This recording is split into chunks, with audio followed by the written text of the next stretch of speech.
Fahim HD media, আহলে সুন্নাত ওয়াল জামাতি, মুক্তির পথ।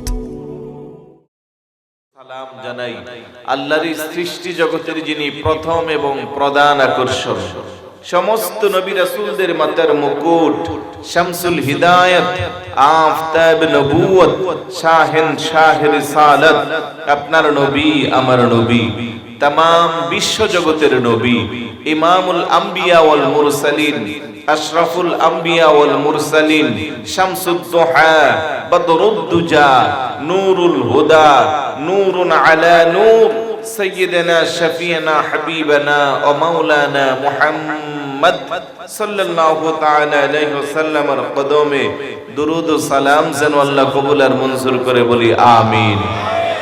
আর একটু জোরে বলি আমিন। প্রিয় উপস্থিতি, আপনারা খুশি না বেজার? আল্লাহর দরবারে শুকরিয়া আদায় করে শেষ করা যাবে? আল্লাহ সুবহানাহু ওয়া তাআলা ইরশাদ করেন, ইয়াউমা লা ইয়ানফাউ মালু ওয়ালা বানুন, সেই দিন কোনো উপকারে আসবে না ধন সম্পদ এবং সন্তান সন্ততি, ইল্লা মান আতাল্লাহ বিকলবিন সালিম, তবে তারাই সেদিন সফল কাম হবে যারা আল্লাহর কাছে কলবে সালিম অর্থাৎ তাকওয়া পরহেজগারিতা নিয়ে যেতে পারবে। বড় করে বলি সুবহানাল্লাহ। সেই দিনটা কোন দিন বলেন তো? কিয়ামতের দিন। আওয়াজ দিয়ে বলুন, কোন দিন? এই কিয়ামত একদিন হবে, তাতে কোনো সন্দেহ আছে? এই ব্যাপারে কারে কোনো আপত্তি আছে? রাজা বলেন, প্রজা বলেন, ধনী বলেন, গরিব বলেন, শিক্ষিত বলেন, মূর্খ বলেন, এলাকার যশ খ্যাতিওয়ালা বলেন, কিংবা একেবারে সাধারণ মানুষ বলেন, কিয়ামত সংগঠিত হবে, এই কথার উপরে কারো কোনো আপত্তি এবং এই পৃথিবীতে আমরা থাকতে পারবো এই কথা বলার কারো কোনো সুযোগ? এটা আওয়াজ দেয়া বলুন, সুযোগ? সবাইকে চলে যেতে হবে কোথায়? পরকালে, কবরে। আমরা পৃথিবীতে আসার পূর্বে আমাদের কয়েকটা ধাপ ছিল, আসার পরেও আবার কয়েকটা ধাপ অতিক্রম করে।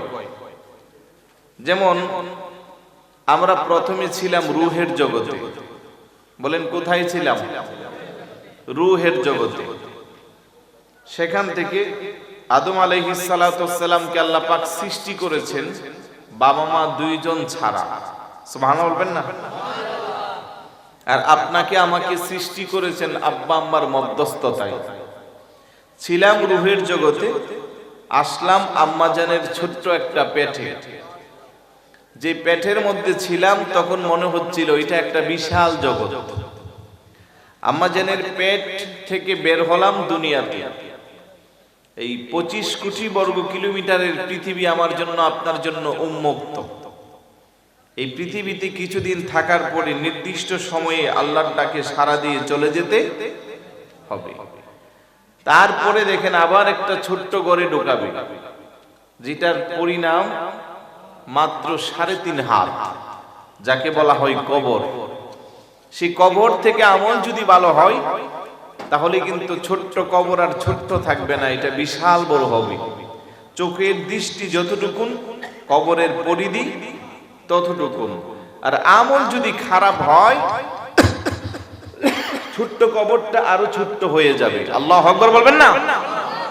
তাহলে ছিলাম রূহের জগতে, আসছি আম্মাজানের গর্ভে, আসলাম দুনিয়াতে, আবার দুনিয়া থেকে গেলাম কবরে, কবর থেকে আবার আমল ভালো হইলে বিশাল বড় জান্নাত, আমল খারাপ হইলে ছোট্ট কবর আরো ছোট। আদম আলাইহিস সালাতু ওয়াস সালাম ছিলেন রূহের জগতে, জান্নাতে, আসছেন দুনিয়াতে, চলে গেলেন আবার কবরে, কবর থেকে আবার চলে গেলেন জান্নাতে। তাহলে আমাদের আদি পিতার ঠিকানা কোথায়? এটা আওয়াজ দেন, পিছনের বাইরে আওয়াজ দিয়ে বলুন, কোথায়? তাইলে বাবা যদি জান্নাতে যায়, সন্তানরা যাবে কোথায়? ওয়ারিস সূত্রে তো তাই হয়। বাবার ধন সম্পদ, রেখে যাওয়া সম্পদ পায় কারা? সন্তান যারা, ওয়ারিস যারা। তো আমরা তো আদম আলাইহিস সালাতু ওয়াস সালামের ওয়ারিস, তাহলে আমরাও যাব কোথায়? ভয় পাচ্ছে, কারণ আমল যা করছে কিভাবে জান্নাতে যাবে। তাহলে আমাদের ঠিকানা কোথায়? কিন্তু বলতে পারছেন না, বুকটা কাঁপছে, কারণ আমল আমাদের এত খারাপ হয়ে গেছে, আমরা দুনিয়া নিয়ে এত ব্যস্ত হয়ে গেছি, যার কারণে জান্নাতে যাব সেই কথাটা বলার আমাদের সাহস নাই। এই কারণে নাই যে আমাদের আমল তো বেশি ভালো না, ভালো আমল না হলে তো জান্নাতের আশা করা। সকলে বলি আলহামদুলিল্লাহ। বলতেছিলাম, সন্তান আর ধন সম্পদ যেদিন কোনো কাজে আসবে না, সেদিন একটা বিশুদ্ধ আত্মা, শান্তিময় আত্মা যার থাকবে, কলবে সালিম, নিরাপদ কলব থাকবে, বেজাল মুক্ত কলব, ওই দিন সেটা কাজে লাগবে। বড় করে বলি সুবহানাল্লাহ। আর সেই দিনের নাম হলো কিয়ামতের দিন, পরকালের জগৎ। কিন্তু এই অবস্থার মধ্যে এই পৃথিবীতে আমরা বর্তমান সময়ে এত বেশি ব্যস্ত হয়ে গেলাম, দুনিয়া নিয়ে পাগল পারা, আল্লাহর কথা আমাদের স্মরণ হয় না। ধন সম্পদ নিয়ে পাগল পারা, কি করে ধন সম্পদ কার চেয়ে বেশি বাড়ানো যায়। কিন্তু আমাদেরকে মনে রাখতে হবে, এই দুনিয়া, ধন সম্পদ, যশ খ্যাতি কোনোই আমার কাজে আসবে, একমাত্র কাজে আসবে আমার তাকওয়া, আমার ফরহেজগারিতা, আমার খোদাবৃত্তি, আমার আল্লাহর ইবাদত, যা আল্লাহ আল্লাহর রাসূলকে খুশি করার জন্য করি। বড় করে বলি সুবহানাল্লাহ। বলখের বাদশা ইব্রাহিম ইবনে আদহাম দীর্ঘদিন যাবৎ রাজ্য পরিচালনা করে সুন্দরভাবে, বিশাল বড় রাজ্যের উনি রাজা, কোনো কিছুর অভাব নাই, যশ খ্যাতি, টাকা পয়সা, ইজ্জত, সম্মান। কোন একদিন রাতের বেলা আরামের বিছানায় রাজপ্রাসাদে শুয়ে শুয়ে চিন্তা করে, দীর্ঘদিন যাবৎ রাজ্য পরিচালনা করলাম, বাদশা হিসেবে আমার যশ খ্যাতি খুব ভালো, কিন্তু আল্লাহর আদালতে আমার মর্যাদা কত বেশি তা আমি জানি না। আরামের বিছানায় শুয়ে শুয়ে চিন্তা করে, আল্লাহ, আমি যদি আল্লাহওয়ালা হইতে পারতাম তাহলে আমার মর্যাদা তোমার দরবারে অনেক বেড়ে যাইত।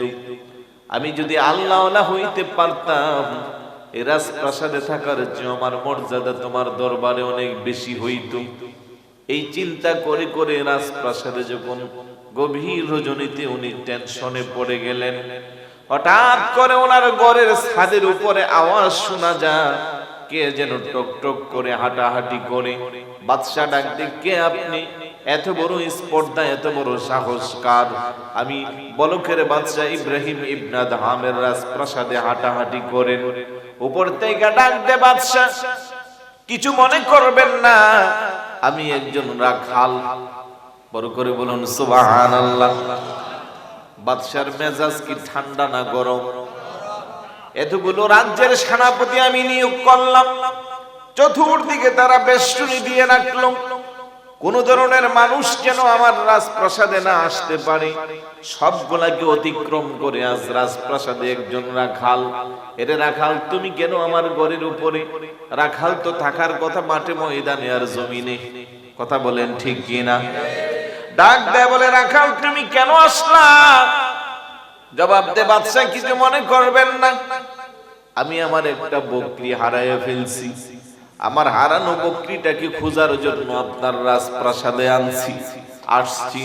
বাদশা বলে, রে বোকা রাখাল, বকরি হারাইলে পাওয়া যায় মাঠে ময়দানে জমিনে, আর তুমি কেমন বোকা রাখাল, তুমি তোমার বকরি খুঁজতে আসছো আমার রাজপ্রাসাদে। ওপর থেকে আওয়াজ দে, বাদশা কিছু মনে করবেন না, আমি বোকা না, আপনি বড় বোকা। আল্লাহু আকবার বলেন। বাদশা বড় চিন্তায় পড়ে গেল, ব্যাপারটা বুঝলাম না।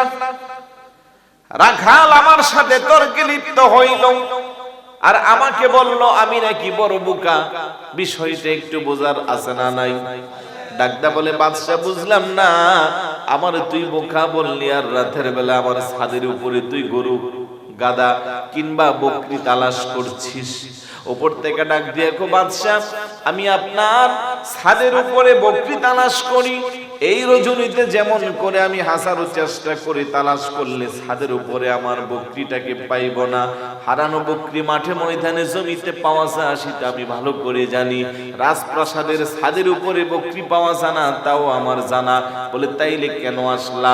আপনি যেমন আরামের বিছানায় শুয়ে রাজপ্রাসাদে শুইয়া আল্লাহ হওয়ার জন্য চিন্তায় করছেন, এই রাজপ্রাসাদে ঘুমাইয়া ঘুমাইয়া যেমন আল্লাহ হওয়া যায় না, আমি যেমন হাজারো চেষ্টা করে রাজপ্রাসাদে বকরি পাইব না, আপনিও হাজারো চেষ্টা করে রাজপ্রাসাদে শুইয়া আল্লাহকে পাইবেন না।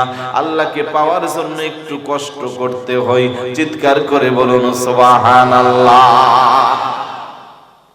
রাকাল চলে গেল, বাদশার আর বুঝার বাকি নাই যে এটা কোন দুনিয়ার কোন রাখাল আমাকে সবক দেওয়ার জন্য আসে নাই, কারণ আমার যে রাষ্ট্রীয় নিরাপত্তা যে বিধান, ওইখানে একটা পিঁপড়াও ঢুকতে কষ্ট হয়, আর এই গভীর রজনীতে আমার রাজপ্রাসাদে বকরি উঠবে, এটা কেমন বিষয়? তাইলে বোঝা গেল এটা কোনো বকরিও নয়, রাখালও নয়, এটা আমার আল্লাহ ফেরেশতা পাঠাইছে আমাকে শিক্ষা দেওয়ার জন্য। সারাটা রাত আর ঘুমান নাই। পরের দিন সকালবেলা রাজপ্রাসাদ ত্যাগ করে বের হইল, জীবনে কোনো দিন আর রাজপ্রাসাদে প্রবেশ করেন নাই। ইন্তেকালের পূর্বে একজন জবরদস্ত আল্লাহ বুজুর্গ হইছে, বড় করে বলি সুবহানাল্লাহ।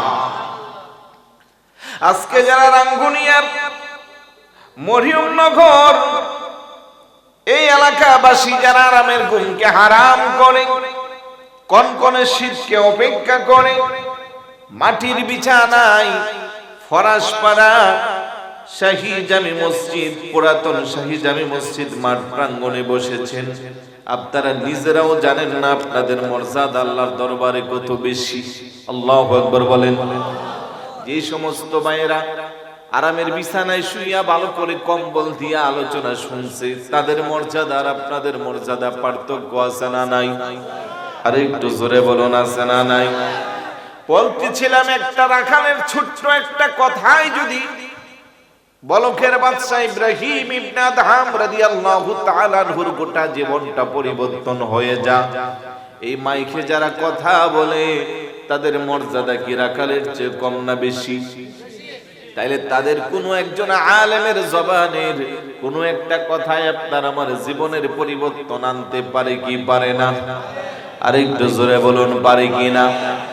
আজকে বড় দুঃখ লাগে, বড় আফসোস লাগে, দুনিয়ার মায়ায় আমরা পাগল হয়ে গেলাম, দুনিয়াকে নিয়ে ব্যস্ত হয়ে গেলাম। কি করে দুনিয়া কার চেয়ে কে বেশি আরো প্রাধান্য দেওয়া যায়, সম্পদের মালিক কার চেয়ে কে বেশি করতে পারবো, এই প্রতিযোগিতায় আমাদের মধ্যে চলছে। অথচ আল্লাহ কোরআনে স্পষ্ট আপনাকে আমাকে ঘোষণা দিয়েছে, সেই দিন তোমার সম্পদ কোনো কাজে আসবে না, তোমার আদরের সন্তানও কোনো কাজে আসবে না, একমাত্র তোমার তাকওয়া পরহেজগারিতা আমি আল্লাহর দরবারে কাজে লাগবে। বড় করে বলি সুবহানাল্লাহ। আমার নবী বড় দুঃখ করে বলে, সায়াতি আলা উম্মতি জামানুন ইউহিব্বুনাল খামসা ওয়া ইয়ানসাউনাল খামসা, ইউহিব্বুনাল হায়াত ওয়া ইয়ানসাউনাল মাউত, ইউহিব্বুনাদ দুনিয়া ওয়া ইয়ানসাউনাল আখিরাহ, ইউহিব্বুনাল কুবুর ওয়া ইয়ানসাউনাল কুবুর, ইউহিব্বুনাল মাল ওয়া ইয়ানসাউনাল হিসাব, ইউহিব্বুনাল খালক ওয়া ইয়ানসাউনাল খালিক। আমার নবীকে চিনি আমার উম্মতের জন্য আমার বড় কষ্ট হয়, এমন একটা সময় আসবে পাঁচটা জিনিসকে তারা মন প্রাণ দিয়া ভালোবাসবে আর পাঁচটা জিনিসকে তারা ভুলে যাইবে। আমি গবেষণা করে দেখলাম এই সময়টা এখন আমাদের মধ্যে বিরাজমান। পাঁচটা জিনিস কি? রাসূলুল্লাহ কই ইউহিব্বুনাল হায়াত ওয়া ইয়ানসাউনাল মাউত, তারা হায়াতকে ভালোবাসবে, মরণের কথা তারা ভুইলা যাইবে। ইউহিব্বুনাদ দুনিয়া ওয়া ইয়ানসাউনাল আখিরাহ, দুনিয়াকে তারা ভালোবাসবে, আখিরাতকে তারা ভুলে যাইবে। ইউহিব্বুনাল কুসুর ওয়া ইয়ানসাউনাল কুবুর, দুনিয়ার রাজপ্রাসাদকে তারা ভালোবাসবে, ওই ছোট্ট কবরের কথা তারা ভুলে যাইবে। ইউহিব্বুনাল মাল ওয়া ইয়ানসাউনাল হিসাব, টাকা পয়সাকে তারা ভালোবাসবে, নেক আমলের কথা তারা ভুইলা যাইবে। ইউহিব্বুনাল খালক ওয়া ইয়ানসাউনাল খালিক, দুনিয়ার সৃষ্টি নিয়ে তারা পাগল পারা হয়ে যাবে, এক সৃষ্টি আরেক সৃষ্টিকে ভালোবাসবে, আমি যে সৃষ্টিকর্তা মহান রব আমার কথা তারা ভুলে যাইবে। কথা বলেন ঠিক কি না? আজকে হায়াত নিয়ে পাগল হয়ে গেলাম, কার চেয়ে কার হায়াতটা লম্বা করা যাক, কার চেয়ে কে বেশি দিন পৃথিবীতে বেশি বেঁচে থাকা যাক। আমি বলবো রে ভাই, 50, 60, 70, 80, 90 কিংবা 100, 150 বছর না হয়ে বাঁচলাম, তারপরে মরণের খবর আছে না নাই? আর একটু জোরে বলুন, আছে না নাই? এমন যদি হইতো 500 বছর, 1000 বছর কিংবা না মরে বাঁচা যায়, তাইলে আপনি আমি দুনিয়া নিয়ে পাগল পারা হইতাম। কিন্তু আমার আল্লাহর শিক্ষা হইল 1000 বছর, 1500 বছর, 4000 বছর ইতিপূর্বে অনেকে বাঁচছে, কিন্তু সর্বশেষ তার মরণ আছে না নাই? ফেরাউনের চেয়ে বড় ক্ষমতাধর, নমরুদের চেয়ে বড় ক্ষমতাধর কেউ পৃথিবীতে ছিল, কিন্তু তারাও বাঁচতে পারে নাই। ক্ষমতা দিয়া, ফুটস দিয়া যদি বাঁচা যাইতো, পৃথিবীর বহু রাজা বাদশাহ না মইরা সারা জীবন দুনিয়াতে থাকতো। টাকা পয়সা দিয়া যদি বাঁচা যাইতো, বহু শিল্পপতির কোনো মরণ হইতো না। কথা বলেন ঠিক কি না? আজরাইল আলাইহিস সালাতু ওয়াস সালাম আসলে যদি কিছু টাকার বিনিময়ে হায়াতটাকে লম্বা করা যাইতো, বহু শিল্পপতি ছিল যারা টাকা দিয়ে হায়াতের বাজেটটা বাড়াইতো, কিন্তু আমার আল্লাহ কো না না না, বাঁচার কোনো সুযোগ নাই। হায়াতের বাজেট যখন শেষ হয়ে যাবে, ডানের কদম বামে দেওয়া যাবে না, পিছনের কদম সামনে দেওয়া যাবে না, যে কোনো মুহূর্তে আমি আল্লাহর ডাকে সাড়া দিয়ে তোকে চলে আসতে হবে। চিৎকার করে বলে সুবহানাল্লাহ। কেন আজকে দুনিয়া নিয়ে পাগল হইলাম? হায়াত নিয়ে কেন পাগল হইলাম? চিরন্তন সত্য মরণের কথা ভুলে গেলাম। একটু যদি চিন্তা করি, মায়ের বংশ দিয়া, বাবার বংশ দিয়া বহু নামি দামি মানুষ ছিল, তারা কিন্তু আজ আমাদের মাঝে নাই। আমাদেরকেও চলে যেতে হবে। এই মহামারী করোনা কি শিক্ষা দিল? কত তরতাজা প্রাণ আমাদের কাছ থেকে বিদায় নিল, তারপরও কেন আমাদের মধ্যে কোনো পরিবর্তন নাই? আমার নবী কো ইউহিব্বুনাদ দুনিয়া ওয়া ইয়ানসাউনাল আখিরাহ, তারা আখিরাতকে বইলা যাইবে, দুনিয়া নিয়া পাগল। দুনিয়া দুনিয়া দুনিয়া, কার চেয়ে কে বেশি করা যায়? দুনিয়াটা মস্ত বড়, খাও দাও ফুর্তি করো, এই সূত্রে আমাদের জীবনটা চলছে। একটি বারের জন্য আমাদের পরকালের চিন্তা হয় না। মসজিদে নামাজ চলে, বহু যুবক ভাই, মধ্য বয়সের ভাই, আমার মুরব্বী বাবারা চায়ের দোকানে বসে গল্পতে লিপ্ত হয়ে যায়, নামাজের খবর নাই। কথা বলেন ঠিক কি না? আমার বহু মা বোন আছে, নামাজের সময় টেলিভিশনের সামনে তাদের সময় কাটে, নামাজের খবর থাকে না। আমি বলবো গো মা, আমি বলবো ওই বোন, আপনার কি চিন্তা হয় না? আজকে আপনার সৌন্দর্য আছে, যশ খ্যাতি আছে, আপনার অনেক শক্তি পাওয়ার আছে গো মা, একটু চিন্তা করেন দাদিদের কথা, একটু চিন্তা করেন মুরব্বীদের কথা। যেই সুন্দরের বাহার নিয়ে আজকে আপনি আল্লাহকে ভুইলা, রাসূলুল্লাহর বিধান থেকে দূরে সইরা দুনিয়াতে বড় আনন্দময় জীবন কাটাচ্ছেন, আপনার সৌন্দর্য চিরস্থায়ী নয়, কোনো একদিন আপনার সৌন্দর্য বিলীন হয়ে যাবে। ওই 3.5 হাত কবরে কিন্তু সৌন্দর্যের দিয়া কোনো পার পাওয়া যাবে না। ওই কবরে যার মর্যাদা তত বেশি হবে, যার আমল তত বেশি। কথা বলেন ঠিক কি না? আমার নবী কো রাজপ্রাসাদ নিয়ে পাগল হইবে, কবরের কথা বলে যাইবে। বড় চিরন্তন বাস্তব সত্য। কার বাড়ি কার চেয়ে বেশি রঙিন করানো যা, কার বাড়ির ডিজাইনটা বেশি ভালো করা যা, এই প্রতিযোগিতা চলছে। 3.5 হাত কবরটাকে কি করে আলোকিত করা যায়, ওই কবরটা কোন আমলের কারণে লম্বা হয়ে যাবে, ছোট থাকবে না, সেই আমলের খবর আমাদের কাছে নাই। কথা বলেন ঠিক কি না? এই জন্য অনুরোধ করব, আজকের মাহফিলে যারা আসলাম একটু চিন্তা করেন। এই করোনা অনেক তরতাজা প্রাণ চলে গেল, আল্লাহ আপনাকে আমাকে বিশেষ দয়া দিয়ে আবার ছায়া রাখলো। চাইলে নিয়ে যাইতে পারতো কি পারতো না? এখন তো করোনার ভয় একটু কেটে গেল। এমন একটা সময় হইল, রাস্তাঘাটে বের হলে মানুষ পাওয়া গেছে না। আল্লাহু আকবার বলেন। শহরের মার্কেট বলেন, রাস্তাঘাট বলেন, দিনের বেলাও 2-4টা মানুষ রাস্তায় নাই। হায়রে মানুষ চোখে দেখা যায় না, ছোট্ট একটা ভাইরাস করোনা, যার ওজন গোটা পৃথিবীর সব মিলাইয়া 10 গ্রামও না, তাকে যদি তুমি এত ভয় পাও, এই করোনার যিনি মালিক আল্লাহর ভয় অন্তরে আছে না নাই? কিন্তু যদি আল্লাহর ভয় থাকতো সমাজটা বড় সুন্দর হয়ে যাইতো। আল্লাহর ভয় থাকলে আজকে মারামারি, কাটাকাটি, খুন-খারামি, রাহাজারি, সন্ত্রাসী, চাঁদাবাজি, এই ধরনের অপরাধগুলো আমাদের সমাজে আমরা দেখতাম না। কথা বলেন ঠিক কি না? যে কথা বলতেছিলাম, ইল্লা মান আতাল্লাহা বিকলবিন সালিম, একমাত্র সেই দিন উপকারে আসবে কলবে সালিম, অর্থাৎ শান্তিময় একটা কলব, আত্মা। আল্লাহু আকবার বলেন। তাফসীরে এসেছে এটা অর্জন করতে গেলে তাকওয়া লাগবে। কি লাগবে? তাকওয়া মানে খোদার ভয় অন্তরে থাকবে। খাউফে আলাইহি, আল্লাহর ভয় যার অন্তরে থাকবে সে কোনোদিন খারাপ কাজে নিজেকে সম্পৃক্ত করতে পারে। কারণ প্রত্যেকটা কদমে আপনার ভয় থাকবে কার? একটু আওয়াজ দিয়ে বলুন। আল্লাহ কি ছোট নাকি রে ভাই? একটু আওয়াজ দিয়ে বলুন না। ভয় থাকবে কার? আর একটু জোরে। আমাদের রবকে, মালিককে। ঘুমাইছে গেছে আপনার। সব সময় আমরা বলি আল্লাহু আকবার, মানে কি? আল্লাহ মহান। মুখে বলি আল্লাহ মহান, ডাক দেওয়ার সময় দিয়ে একবারে ছোট করে। মহান আল্লাহরে মহান করে ডাক দেওয়া দরকার আছে না নাই? জবান খুলে বলুন আল্লাহ। তারপরেও অনেকের মুখ একেবারে বন্ধ। যদি এমন হইতো যে যারা আল্লাহকে মহাব্বত নিয়ে উচ্চ আওয়াজে ডাক দিবা না, আগামীকাল ফজর থেকে 7 দিনের জন্য তোমার মুখ আমি আল্লাহ তালা লাগাই দিবে, তাইলে কেমন চিল্লানটা চিল্লাইতেন?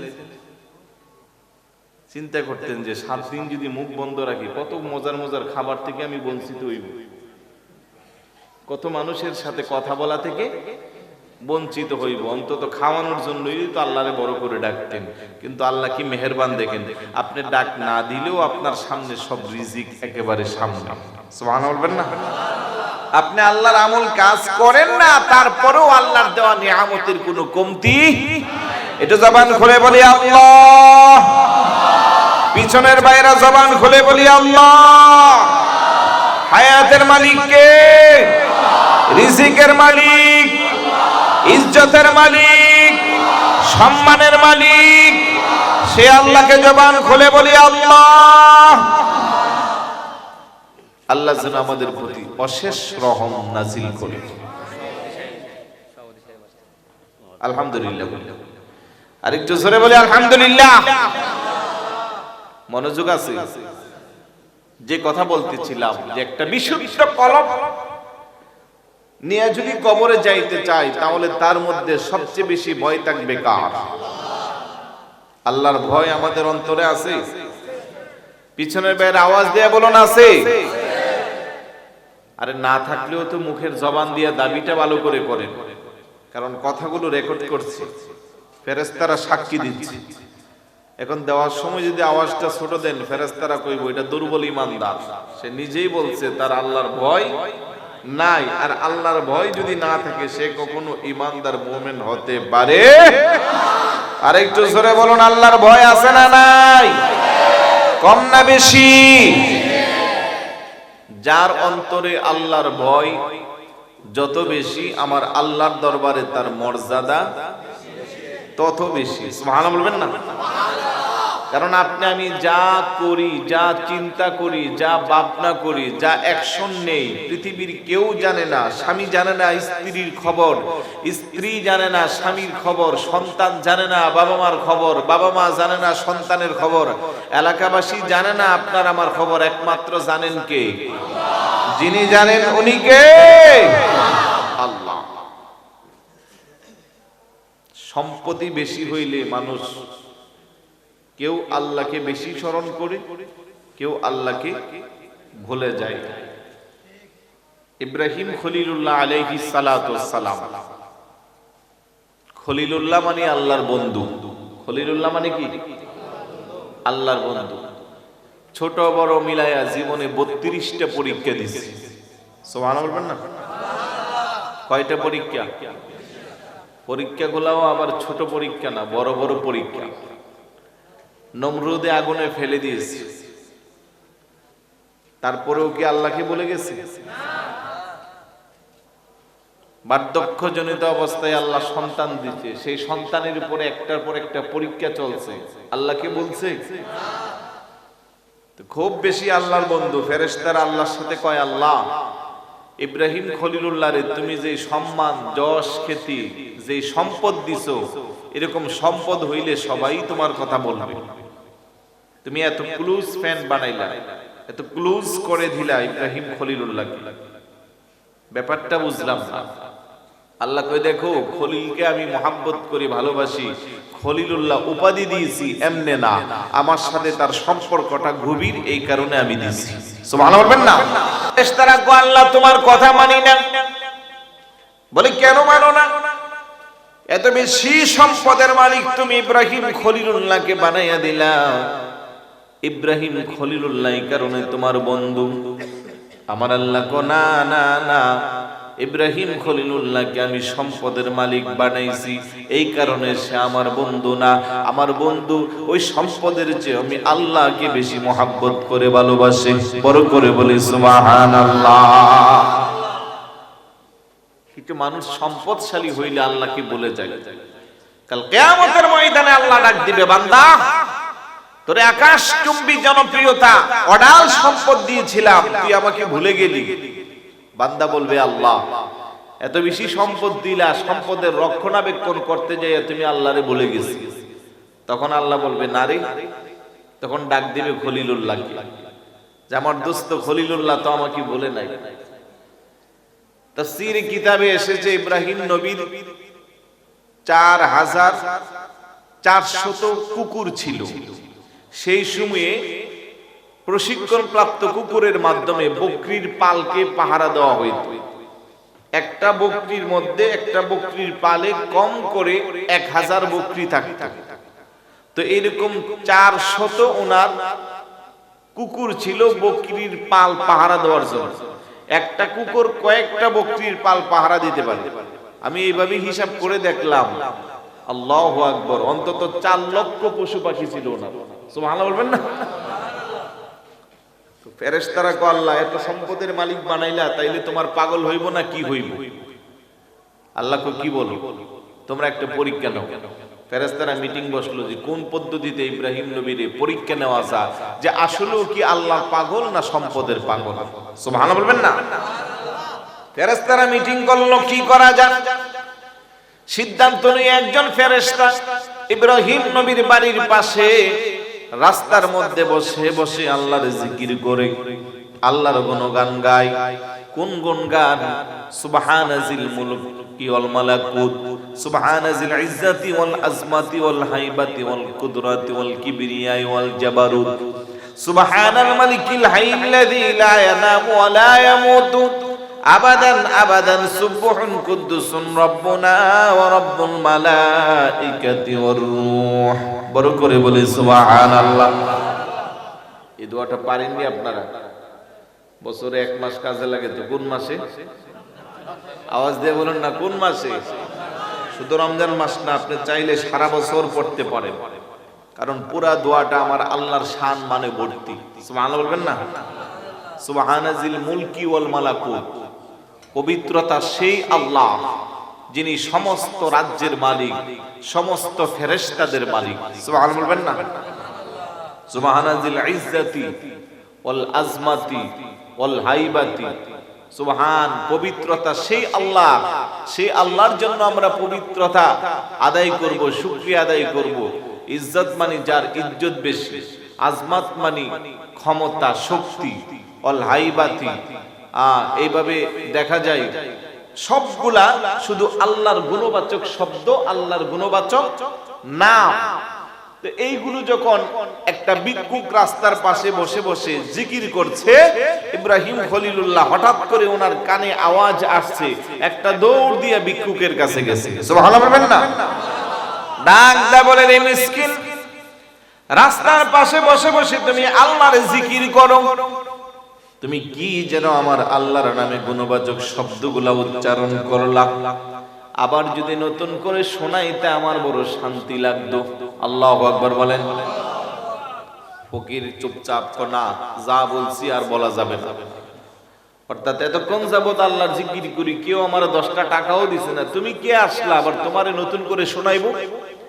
ইব্রাহিম খলিলুল্লাহ পাগলের মতো হয়ে গেল। ডাক দেয়া বলে, রে মিসকিন, তোর হাতে ধরি পায়ে পড়ি, আরেকবার আমারে আল্লাহর গুণবাচক শব্দগুলা শোনা, তুই যা চাস আমি তোকে সব দিব। বড় করে বলুন সুবহানাল্লাহ। ভিক্ষুক এই তো পরীক্ষা নেওয়ার সুযোগ। সম্পদের মায়া বেশি না আল্লাহর মায়া বেশি? ভিক্ষুক কিছু বলে না, জবান খোলে না। ইব্রাহিম নবী গলা কাটা মুরগির মতো ছটফট শুরু করছে, কারণ বন্ধুর শানে বন্ধু পাগল পারা হই। কথা বলেন ঠিক কি না? ডাক দা বলে, রে ভিক্ষুক, আমার সম্পদের কোনো অভাব নাই, আমার সম্পদের অর্ধেক সম্পদ আমি তোকে দিয়া দিব, অন্তত আরেকবার সেই শব্দগুলো আমারে শোনা। আল্লাহু আকবার বলেন। ভিক্ষুক এটা তো আসলে অরিজিনাল পাগল। এত বিশাল বড় সম্পদের একবার শোনাইলে আমারে অর্ধেক দিয়ে দিবে, তাহলে মোটামুটি ভিক্ষুকের একটা ধারণা হয়েছে যে না, আল্লাহর প্রতি কি আছে, মহাব্বত আছে, প্রেম আছে। ভিক্ষুক আরেকটু মুড অফ, না না পড়ব না। ইব্রাহিম নবী পাগল হয়ে গেছে। ডাক দেখো, ভিক্ষুক তোর হাতে ধরি পায়ে পড়ি, আমার মাওলার এই গুণবাচক শব্দগুলো আমার কানে বাজছে, আরেকবার তুই শোনা, আমার বড় শান্তি লাগে। রে ভিক্ষুক, আমার সম্পদের অর্ধেক সম্পদ তোকে দিব, তারপরও আমারে শোনাইলি না। যা যা যা, আমি আল্লাহকে হাজির নাজির করে তোরে ওয়াদা দিলাম, আর একবার যদি আল্লাহর গুণবাচক শব্দগুলো আমারে শোনাস, আমি আমার সমস্ত সম্পদ তোরে লেখা দিব। চিৎকার করে বলুন সুবহানাল্লাহ।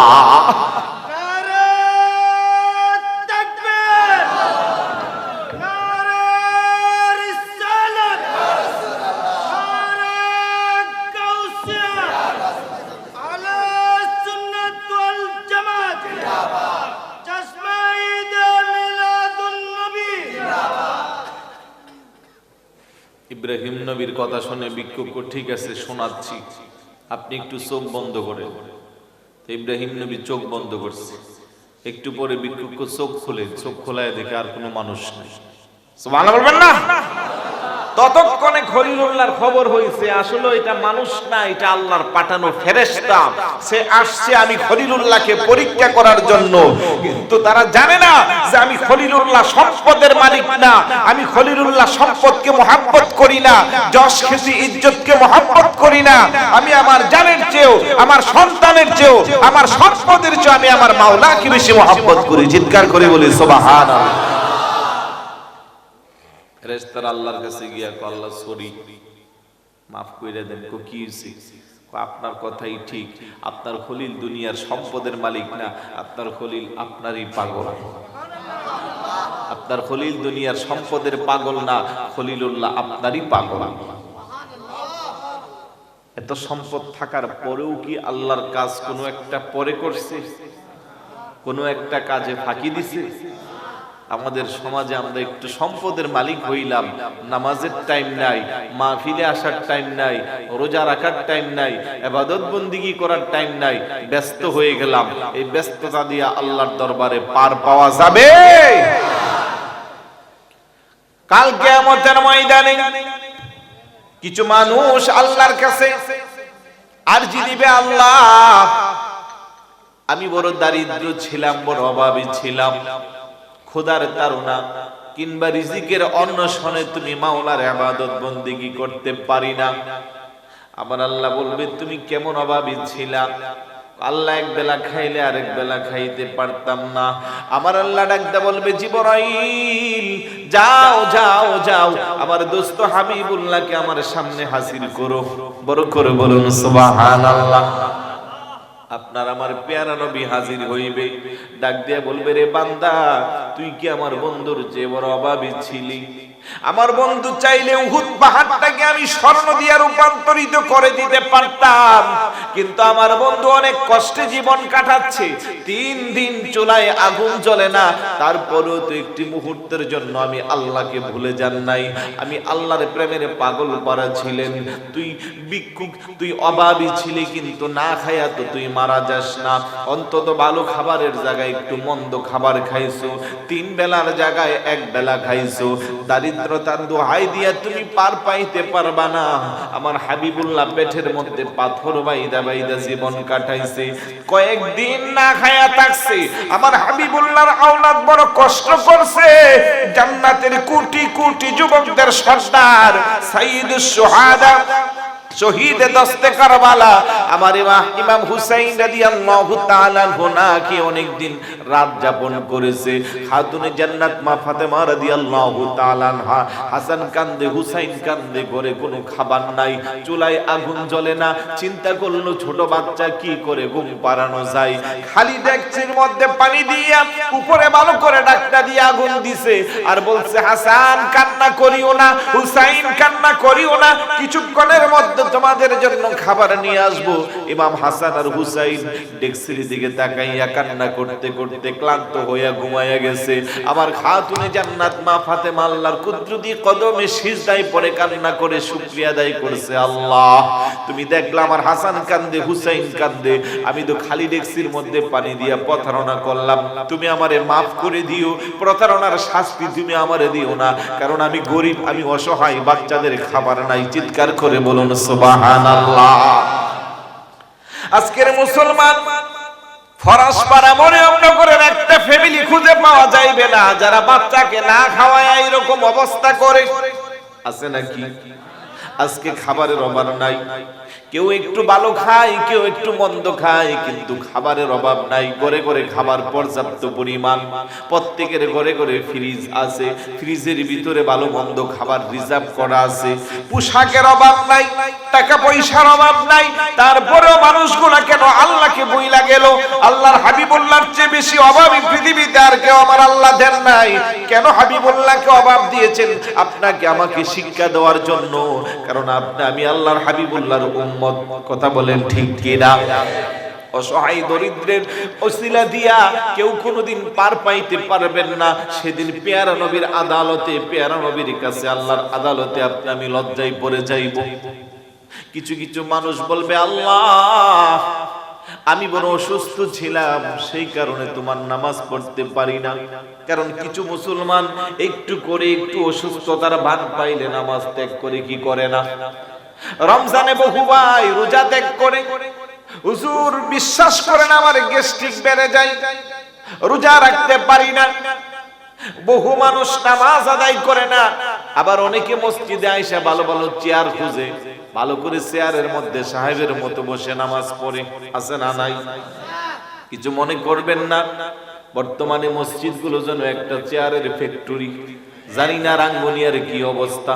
আমি প্রায় জায়গায় কথা বলি, মাথায় রাখতে হবে, আমার বুঝে আসে না। পায়ে হেঁটে যেই লোকটা বাজারে যাইয়া বাজার করতে পারে, গাড়িতে চড়ে যেই লোকটা শহরে যাইতে পারে, মসজিদে যেই লোকটা সুস্থ অবস্থায় পেয়ে হেঁটে আসতে পারে, এই লোকটা কেন স্বাভাবিক পদ্ধতিতে নামাজ পড়তে পারে না? ওনার কেন চেয়ার লাগবে? মাথায় রাখতে হবে যে ইবাদতের মধ্যে তাকাব্বুরি অহংকার আসবে, যে ইবাদতের মধ্যে আমিত্ব আসবে, সে ইবাদত আল্লাহর দরবারে কবুল হইবে না। কথা বলেন ঠিক কি না?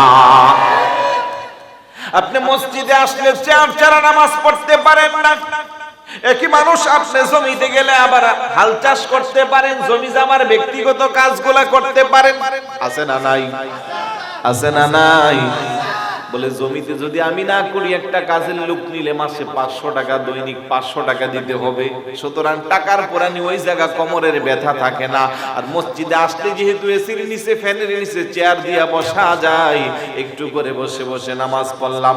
আমি বলবো না না না, কোনো বিজ্ঞ ডাক্তার যদি আপনাকে সাজেস্ট করে যে আপনি চেয়ারে বসে পড়তে পারবেন না, কিংবা সত্যিকার অর্থে যদি আপনি রুকু সেজদায় করলে আপনি অসুস্থ হওয়ার সম্ভাবনা বেড়ে যায়, সেটা ভিন্ন কথা। না হয় যদি পায়ে হেঁটে সুস্থ অবস্থায় সবকিছু করা যায়, মসজিদে গেলে পরে চেয়ার ছাড়া নামাজ পড়ে না, আমি ওই ভাইকে বলবো এই অভ্যাসটা আপনি পরিত্যাগ করেন, না হয় আপনার নামাজ আল্লাহর দরবারে পৌঁছবে না। কথা বলেন ঠিক কিনা? অসুস্থতার দোহাই দিয়া বলবে, আল্লাহ দীর্ঘদিন অসুস্থ ছিলাম, নামাজ আদায় করতে পারলাম না। আমার আল্লাহ বলবে, আমার নবী আমার আইয়ুব নবীকে একটু ডাক দাও। আইয়ুব আলাইহিস সালাতু ওয়াস সালাম 18 বছর অসুস্থ ছিলেন, মনে আছে আপনাদের? সমস্ত শরীরের মাংসগুলো পোকা খেয়ে একেবারে মানুষের কোনো অস্তিত্ব নাই। আপন সন্তান স্ত্রী জঙ্গলের ভিতরে ফেলে দিয়েছে, ধূর গন্ধে মানুষ এলাকার আশেপাশে থাকতে পারে না। লম্বা চূড়া ঘটনা, শুধু ওনার বিবি রহিমা ওনার সেবা যত্ন করেছিলেন, মনে আছে তো এই ঘটনা? মুরব্বীরা জানবেন। 18 বছর পর্যন্ত জঙ্গলের মধ্যে ছিল, সমস্ত শরীরটা পচে হাড্ডি পর্যন্ত বের হয়ে গেছে, মানুষের কোনো ছবি ওনার মধ্যে ছিল না। 18 বছর পর্যন্ত অসুস্থ ছিল, একটা সেকেন্ডের জন্য আমার আল্লাহর জিকির বন্ধ ছিল না। সুবহানাল্লাহ বলেন। দীর্ঘ 18 বছর পরে যখন জিহ্বার মধ্যে আস্তে আস্তে পছন্দ হলো, একটু করে ডাক দিল, আল্লাহ তুমি তোমার আইয়ুব বলে 18 বছর শোয়া রাখলাম, সন্তান স্ত্রী থেকে জনসমাগম থেকে দূরে আইনা পাহাড়ে পারাইলা, কোনদিন তোমার কাছে কোনো আবদার দিলাম না, সমস্ত শরীরটা চোখের সামনে পোকামাকড় খাইলো, হাড্ডিগুলা ছাড়া কিছুই নাই, কোনো আবদার দিলাম না। এখন শেষ পর্যন্ত জিহ্বার মধ্যে পছন্দ দিলাম, এই জিহ্বা যদি পচে যায় আমি তোমার মধুর নামের জিকির করব কেমনে? বড় করে বলে সুবহানাল্লাহ। শরীর পচাইলা কোনো দুঃখ নাই, জিহ্বাটা যদি নষ্ট হয়ে যায় তুমি আল্লাহরে ডাকবো আমি কেমনে? এই যে আল্লাহকে একটা ডাক দিল, আল্লাহ আইয়ুবের আর পরীক্ষা কত নিবা? কোনদিন তো সুস্থতার জন্য তোমার কাছে কিছুই চাইলাম না, জিহ্বাটা যদি পচে যায় আমি তো তোমার জিকির করতে পারবো না। আমার আল্লাহ ডাক দেখো, উরকুদ বিরিজিলিক আদা মুক্তাসালুম বারিদু ওয়া শারাব, বড় করে বলি সুবহানাল্লাহ। কোরআনের মধ্যে আল্লাহ রেকর্ড করে দিয়েছে, আইয়ুব তুমি আমার পরীক্ষায় ফাঁস হয়ে গেলা, তোমার পায়ের বৃদ্ধা আঙ্গুল দিয়া জমিনে একটু করে টাচ করো, আর ওই টাচ করলে একটা ঝর্ণার সৃষ্টি হবে, ওই পানি দিয়া তুমি গোসল করো। মুহূর্তের মধ্যে বৃদ্ধা আঙ্গুল দিয়া জমিনের মধ্যে আঘাত করলো, একটা সুন্দর ঝর্ণার সৃষ্টি হইল, ওই ঝর্ণার পানি দিয়া আইয়ুব নবী গোসল করলো, আবার টকবগে আগের মতো সুন্দর সুস্থ হয়ে গেল। বড় করে বলে সুবহানাল্লাহ। আমার আল্লাহ ডাক করব, রে বান্দা তুই কি আমার আইয়ুব নবীর চেয়ে বেশি অসুস্থ ছিলি? কোন জবাব আছে? ঠান্ডা কাশি জ্বর হইছে, হালকা একটু অসুস্থ, নামাজ নাই রোজা নাই, কি ভাই নামাজ পড়েন না কেন? হুজুর আমি মারাত্মক অসুস্থ, নামাজ পড়তে পারছি না, আমি রোজা রাখতে পারছি না, আমি মারাত্মক অসুস্থ। এ কথা বলে পার পাওয়া যাবে? কিছু মানুষ বলবে, আল্লাহ আমি এলাকার চেয়ারম্যান ছিলাম, আমি মেম্বার, উপজেলার চেয়ারম্যান, এমপি, মন্ত্রী ছিলাম, রাষ্ট্রীয় দায়িত্বে আমি বড় ব্যস্ত ছিলাম, আমি পুলিশের ওসি ছিলাম, সেনাবাহিনীর মেজর ছিলাম, আমি রাষ্ট্রপতি, আমি প্রধানমন্ত্রী, আমি রাষ্ট্রীয় আমলা কামলা, রাষ্ট্রের কাজে নামাজ পড়তে পারলাম না। আছে না নাই? এটা আওয়াজ দিয়ে বলুন। এখানে কেউ থাকলে আবার কিছু মনে করবেন না। থানার ওসি সাহেব, আল্লাহ আমি তো এত বেশি সামাজিক ফাইল কোর্ট কাছারি আমার কাছে জমা ছিল, নামাজ পড়ার টাইম পেয়েছিলাম। রাষ্ট্রপতি আল্লাহ, রাষ্ট্রের উন্নয়নের জন্য আমি খুব বেশি ব্যস্ত ছিলাম, তাই নামাজ পড়ার টাইম নাই। এমপি সাহেব আল্লাহ, আমি জনগণের খেদমত করতে করতে ঠিক মতো খাবারও খাইতে পারছি না, এই জন্য নামাজ পড়তে পারলাম না। চেয়ারম্যান সাহেব আল্লাহ, আমি জনপ্রতিনিধি ছিলাম, এলাকার এত উন্নয়ন করছি, আপনি খবর নিয়ে দেখেন, কেউ আমার খারাপ বলবে না, কিন্তু জনগণের কাজ করতে যাই আমি আল্লাহর কাজ করতে পারলাম। আল্লাহ বলবে ঠিক আছে, আমার সুলাইমান পয়গম্বরে ডাক দাও। সুবহানাল্লাহ বলবেন না? সুলাইমান আলাইহিস সালাতু ওয়াস সালাম একসাথে সমস্ত পৃথিবীর রাজত্ব করেছেন।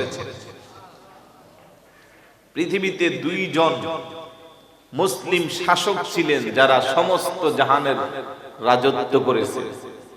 একজন সুলাইমান আলাইহিস সালাতু ওয়াস সালাম, আরেকজন যুলকারনাইন। সুবহানাল্লাহ বলবেন না? আরেকটু জোরে বলুন না সুবহানাল্লাহ। তো সুলাইমান আলাইহিস সালাতু ওয়াস সালাম রে ডাক দিবে।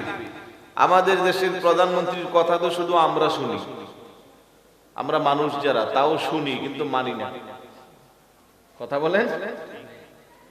প্রধানমন্ত্রী ডিক্লার গুলো আমাদের কাছে আসে কিন্তু আমরা মানি সবাই? আওয়াজে বোঝা যায় আপনারা মানেন। উনি বারবার বলে যে মদ খাওয়া যাবে না, সমাজকে মাদকদ্রব্য মুক্ত করেন, কিন্তু আপনাদের সমাজে মদ আছে না নাই? কম না বেশি? এই বেশি বলিস না বেটা, তোরে মারবো ধরে। কম না বেশি? অবশ্যই মদের বোতল নাই। কি জানে এগুলোর নাম? বাবা বাবা বলেন না, নাম কি? মুরব্বীরা কো ইয়াবা, পোলা পাইনে কো বাবা, আর আরেক ভাই কইতেছে গুটি গুটি। এখন ইয়াবাও কোনা বাবাও কোনা, নতুন নাম কি? গুটি। আছে না নাই? আরেকটু জোরে বলুন, আছে না নাই? অথচ এই ব্যাপারে প্রধানমন্ত্রী জিরো টলারেন্স ঘোষণা করছে, কিন্তু তারপরেও চলতে আছে মদের ব্যবসা। তাইলে বোঝা গেল প্রধানমন্ত্রীর কথা আমরা শুনি, মানি না। শুধু উনি মানব জাতির প্রধানমন্ত্রী, কিন্তু সুলাইমান আলাইহিস সালাতু ওয়াস সালাম জিন জাতিরও প্রধানমন্ত্রী। সুবহানাল্লাহ।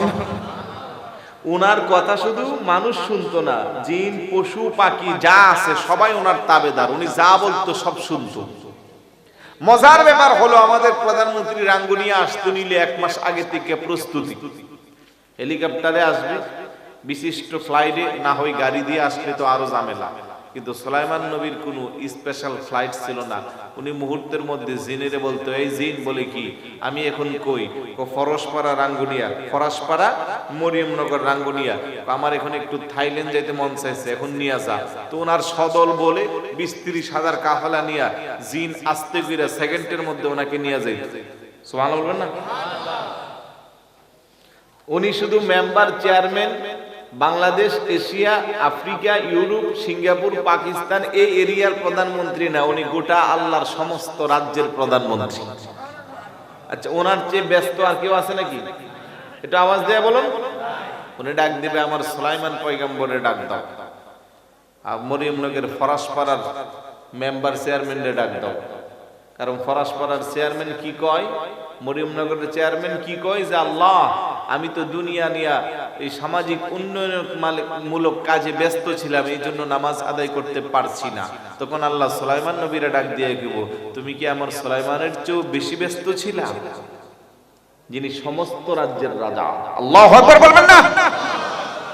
কোন জবাব থাকবে? আরেকটু জোরে বলুন, থাকবে?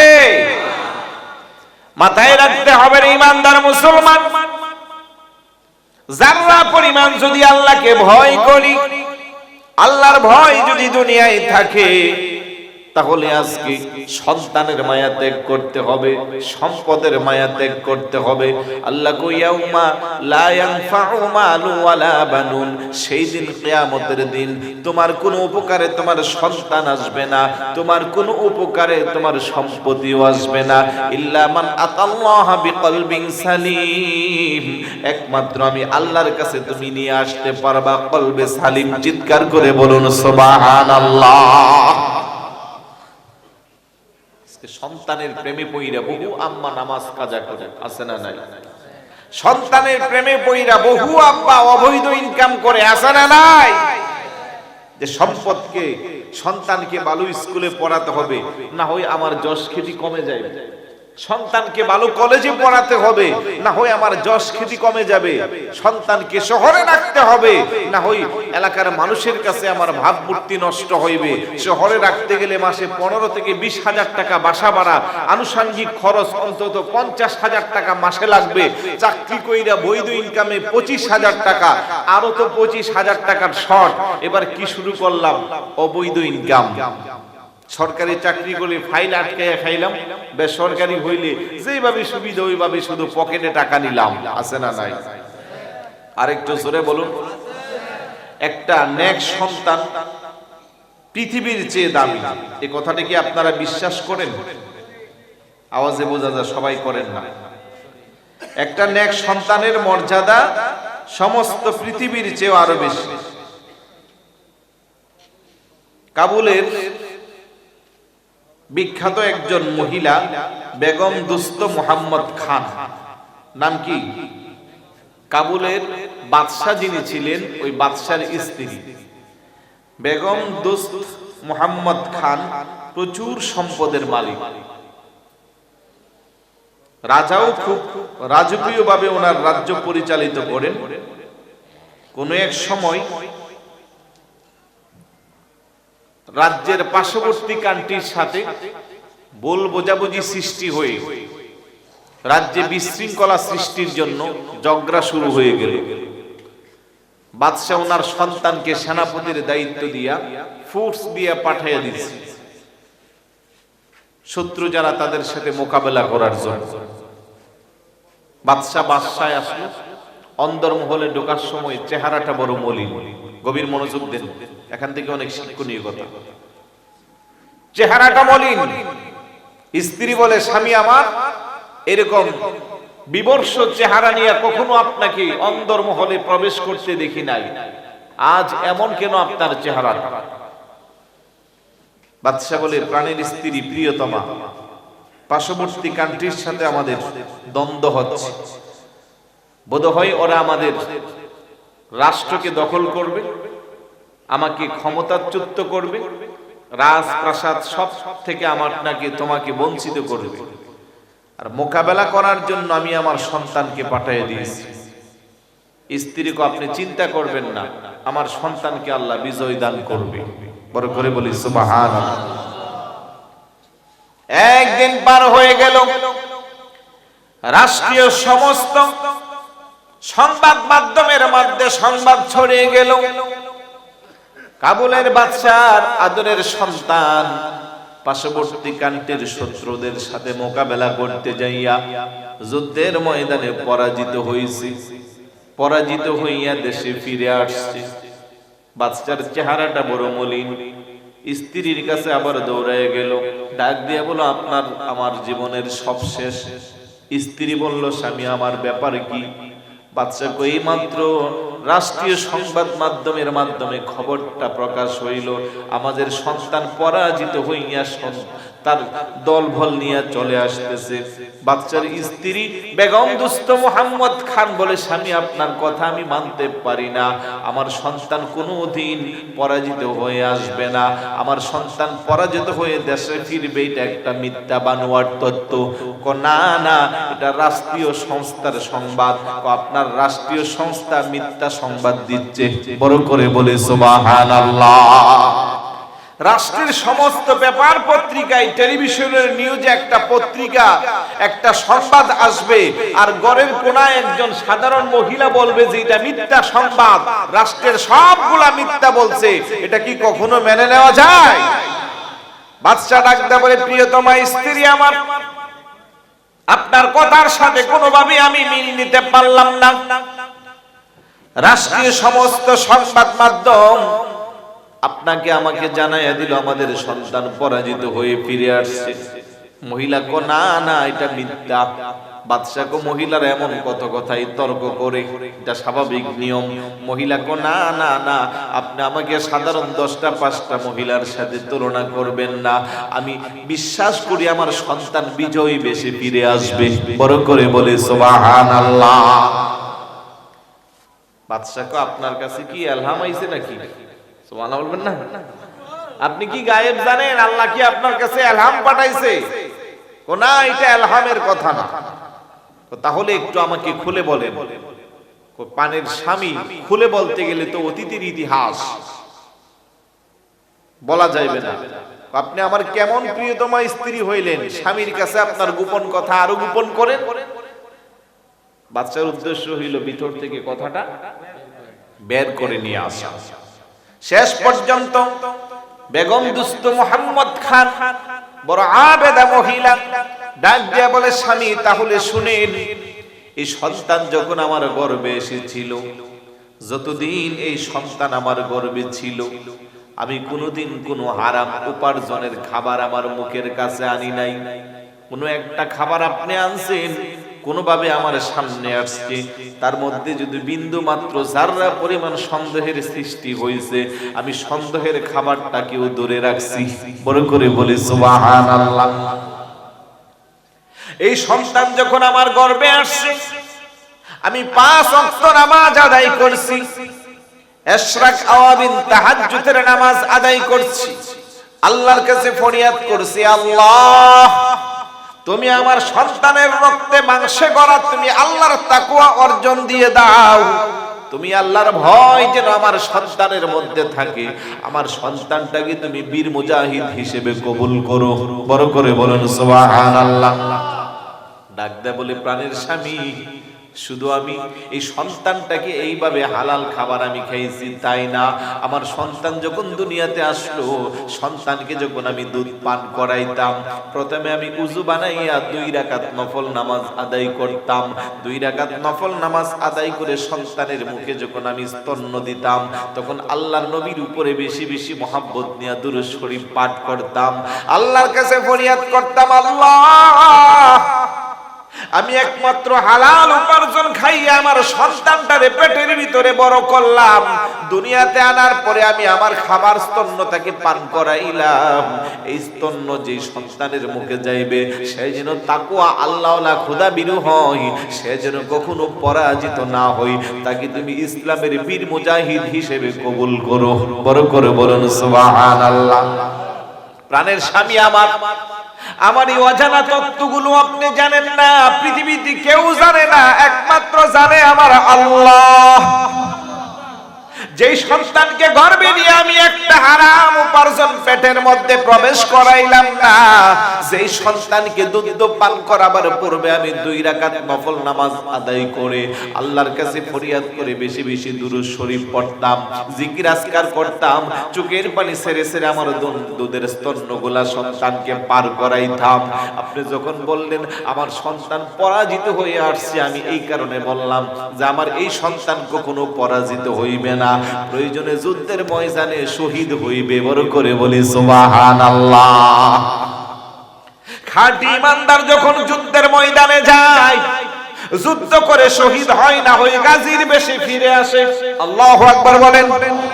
তাই আমি বলতে পারলাম, যখন বলছেন আমার সন্তান ফিরে আসে, আমার সন্তান ফিরে আসলেও এই পরাজিত হয়ে আসবে না। যদি বলতেন সন্তান মারা গেছে, তাহলে আমি ভাবতাম যে আমার সন্তান শহীদ হয়েছে, আমার সন্তান যেহেতু জীবিত আসছে, আমার সন্তান তাহলে বীরের বেশে আসছে। কিছুক্ষণের মধ্যে বাদশার দরবারে খবর আসলো, আগের সংবাদরা ভুয়া, তথ্যটা ভুয়া ছিল, বাদশার ছেলে বিজয় অর্জন করে দেশের মধ্যে ফিরছে। বড় করে বলি সুবহানাল্লাহ। এখান থেকে শিক্ষা নিতে হবে হালাল উপার্জন। খারাপ লাগতেছে? আমি জানি আপনাদের ভালোও লাগবে না। আমি এখন বেশিরভাগ এই কথাগুলোই সমাজে বলার চেষ্টা করি, কারণ আকীদার কথা যথেষ্ট মাঠে ময়দানে হয়েছে। আর আমরা যারা শুনিয়েছি, আমাদেরকে চামড়া কাইটটা লবণ লাগাই দিলেও আমরা আর কখনো বাতিলরা গ্রাস করতে পারবে না, এই বিশ্বাস অন্তত আমার আছে। একবার যার ব্লাডে সুন্নিয়ত ঢুকছে, তার অ্যাটেন্ডুন মারলেও সে অন্যদিকে যাবে না। আলহামদুলিল্লাহ বলে। কারণ নবীর মুহাব্বত যদি অন্তরে না থাকে, নামাজ, রোজা, হজ, যাকাত, টুপি, দাড়ি, আবা কাবা, জুব্বা কোনো কাজে আসবে? লা ইউমিনু আহাদুকুম হাত্তা আকুনা আহাব্বা ইলাইহি মিন ওয়ালিদিহি ওয়া ওয়ালাদিহি ওয়ান নাসি আজমাইন। আমার একজনে কয়, আপনারা শুধু এত আকীদার কথা করেন, কারণ নবীর নাও কম মানলে না ও ইমানে কামেল হতে পারবে না, কিন্তু সে তো মোটামুটি মুসলমান ইমানদার। আমি বললাম যে তাইলে রাসূলুল্লাহর হাদিসই আপনি বুঝেন না। রাসূলুল্লাহ দুর্বল ঈমান আর পরিপূর্ণ ঈমানের কথা বলেন নাই। রাসূল বলেন আহাব্বা ইলাইহি, যদি আমি রাসূলুল্লাহর প্রতি মহব্বত না থাকে, লা ইউমিনু আহাদুকুম, ততক্ষণ কেউ ঈমানদারই হতে পারবে না যার অন্তরে আমি নবীর মহব্বত, তার সন্তান, স্ত্রী, টাকা পয়সা, ধন দৌলত, এক কথা দুনিয়ার সমস্ত পৃথিবীর চেয়ে রাসূলুল্লাহর প্রতি যদি মহব্বত বেশি না হয়, তাকে কখনো ঈমানদার বলা যেতে পারে? সেই মহব্বত সুন্নিদের অন্তরে আছে না নাই? কম না বেশি? এই আওয়াজ দিয়ে বলেন কম না বেশি? সুন্নিরা নবীর জন্য, সাহাবায়ে কেরামের জন্য, নবীর শানের জন্য, আজমতের জন্য, ইজ্জতের জন্য, কোরআনের জন্য, ইসলামের জন্য জীবন দিতে সর্বকালে প্রস্তুত আছি। কথা বলেন ঠিক কি না? অতীতে রক্ত দিয়েছি, এখন দিব, ভবিষ্যতেও দিব। বড় দুঃখ লাগে, বড় আফসোস লাগে, আজ সমাজের এক শ্রেণীর ইহুদি খ্রিস্টানদের পেশা দালালরা আমাদের উপরে কিছু মিথ্যা অপবাদ ঢুকিয়ে দিচ্ছে। এগুলো আমরা বাস্তবে কাজে প্রমাণ করে দিব যে তোরা মৃত্যু, সারা জীবনই তোরা মৃত্যু, তোদের সাথে আমাদের কোনো সম্পর্ক। রাসূলুল্লাহর জীবন চরিত্র আদেশ ছাড়া কিসের আবার জীবন? আমাদের মাহফিলের শিরোনাম ঈদে মিলাদুন নবী, কারবালা, ফাতেয়াজদহম, এই শিরোনামগুলো এমনি আসে না। ঈদে মিলাদুন নবী যদি পালন করি, রাসূলুল্লাহকে যদি মহব্বত করি, রাসূলুল্লাহর জীবন আদর্শ যদি বাস্তব জীবনে আনতে চাই, ঈদে মিলাদুন নবীর এক নাম্বার শিক্ষা হইল নামাজ। কথা বলেন ঠিক কি না? কারণ রাসূলুল্লাহ দুনিয়াতে আসছে, শাওয়াহিদুন নবুওয়াত কিতাবে সুফিয়া বিনত আব্দুল মুত্তালিব হুজুরের ফুফি আম্মা বলেন, যেই মাত্র পেয়ারা রাসূল পৃথিবীতে আসছে, কারো সাথে কোনো কথা নাই, বার্তা নাই, আওয়াজ নাই, কান্নাকাটি নাই। দুনিয়াতে আসার পরে সর্বপ্রথম আল্লাহর কুদরতি কদমে সিজদা দিয়েছে। আপনাকে আমাকে শিক্ষা দিয়েছে, উম্মত আমাকে যদি মহব্বত করো, ভালোবাসো, আমার আদর্শ, সিজদাটাকে আগে তুমি লালন করো। আর সেই সিজদা দিতে গেলে আমাদের নামাজের দরকার আছে না নাই? অথচ আমাদেরকে অপবাদ দেখো, সুন্নিরা নামাজ পড়ে না। আরে বেটা ব্যাককল, নামাজের সূচনা হইতো আমাদের মিলাদুন নবী থেকে। আমরা নামাজ না পড়লে নামাজ পড়বে কি? আমরা নামাজের কথা না বললে বলবে কি? এই অপবাদ দেয় কি দেয় না? খুব দুঃখ নিয়ে বলছি, ফাতেয়াজদহম করি, তাও আমাদেরকে বিভিন্ন কথা বলে। ফাতেয়াজদহমের অন্যতম শিক্ষাই তো হইল রোজা। হুজুর গাউস পাক দুনিয়াতে যেদিন আসছে সেদিনই রোজা রাখছে। কারবালার কথা বলি, বলবোটা কি? কারবালার জমিনে আমার ইমাম হুসাইন যে শিক্ষা দিছে, সেই শিক্ষা ছাড়া ঈমান রাখা কখনো সম্ভব নয়। শুধু টুপি, দাড়ি, জুব্বা, আবাকাবা থাকলেই মুসলমান নাকি? ইয়াজিদ বাহিনী ছিল 22,000। ইমাম হুসাইন রাদিয়াল্লাহু তাআলা আনহুর ছোট্ট কাফেলাই ছিল মাত্র 82 কিংবা 83 জন। ঈমান কার ছিল? ছোট দলের না বড় দলের? আওয়াজ দেয়া বলুন, ছোট দলের না বড় দলের? 83 সাথে 22,000 যদি কম্পেয়ার করেন, এটা কোনো কম্পেয়ারই হয় না, এটা তুলনাই হয় না। তারপর আমার আল্লাহর আদালতে 83 জনের মর্যাদা বেশি। 22,000 মুনাফিক, যদিও তাদের পাগড়ি ছিল, দাড়ি ছিল, টুপি ছিল, জুব্বা ছিল, মুখে কোরআন তেলাওয়াত ছিল, তারাও তাবুতে আযান দিত, নামাজ পড়তো, তারাও নিজেকে ঈমানদার মুসলমান দাবি করত, কিন্তু আমার আল্লাহর আদালতে তারা হইল মুনাফিক। ইমাম হুসাইন রাদিয়াল্লাহু তাআলা আনহুর ছোট্ট কাফেলা হইল ঈমানদার। কথা বলেন ঠিক কি না? সেই ইমাম হুসাইন রাদিয়াল্লাহু তাআলা আনহুর আদর্শের চিন্তাই দ্বারা আমরা যারা নিজের জীবন চালাই, আমরাই শুহাদায়ে কারবালার মাহফিল করি। শিরোনামগুলা একটু করে বুঝাই দিলাম যে আমরা কারা। না বুঝে আমাদের শানে টানাটানি করবা না। জুব্বা, পাগড়ি, দাড়ি, আবা কাবা সব আছে, নবীর মুহাব্বত নাই, তাকে ঈমানদার বলা?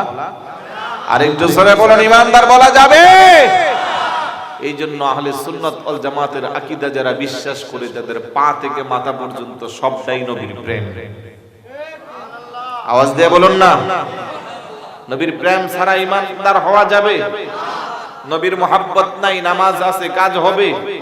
নবীর মুহাব্বত নাই, রোজা আছে, কাজ হবে? নবীর মোহাব্বত নাই, জুব্বা কাব্বা আছে, কাজ হবে? নবীর মোহাব্বত নাই, নিজেকে বড় আল্লামা শায়েখ অনেক কিছু টাইটেল দিয়া ভরপুর করে দিলাম, বক্তব্যের মধ্যে রাসূলুল্লাহর শানে বেয়াদবি করলাম, আমার চেয়ে বড় মুনাফিক আর একটাও। দুঃখ নিয়ে কথাগুলো বলছি।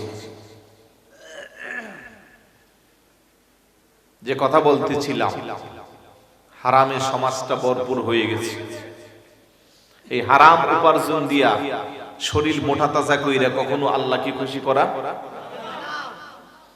নবী বলেন, লা ইয়াদখুলুল জান্নাতা লাহমুন নাবাতা মিনাস সুহতি ওয়া কুল্লু লাহমিন নাবাতা মিনাস সুহতিন নারু আওলা বিহি। উম্মত আমার কখনো ওই মোটা তাজা দেহটা আল্লাহর জান্নাত পাইবে না। ইয়া রাসূলুল্লাহ, সেই দেহটা কার? আমার নবী কো হারাম উপার্জন দিয়া। আমার উম্মত যখন মরিয়মনগর বাজার থেকে মোটা তাজা বড় বড় মাছ গোশত ব্যাগ পুরায়া বাজার করবে, এই খাবারগুলো রান্না করে যখন খাইবে, শরীরে যাওয়ার পরে রক্ত সঞ্চয় হবে, ওইখান থেকে গোশত থেকে শরীরটা মোটা তাজা হইবে। আমার ওই উম্মতের মোটা তাজা শরীরের জন্য অধিক উপযুক্ত স্থান হইল জাহান্নামের আগুন। নাউজুবিল্লাহ বলবেন না? আরেকটু জোরে বলুন না, নাউজুবিল্লাহ। মা হারাম খান নাই সন্তান পেটে নিয়া, দুধ পান করার আগে নফল নামাজ পড়ে দোয়া করছে, সেই মা রাষ্ট্রীয় সংবাদের বিরুদ্ধে বিরোধিতা করেছে, শেষ পর্যন্ত মার কথাটা বিজয়ী হয়েছে। এই মনোবল ওলা মা আমাদের সমাজে আসেনি। মা বোনদের উদ্দেশ্যে বলবো, আমার মা বোনরা চাইলে সমাজটাকে দামি বানাতে পারে।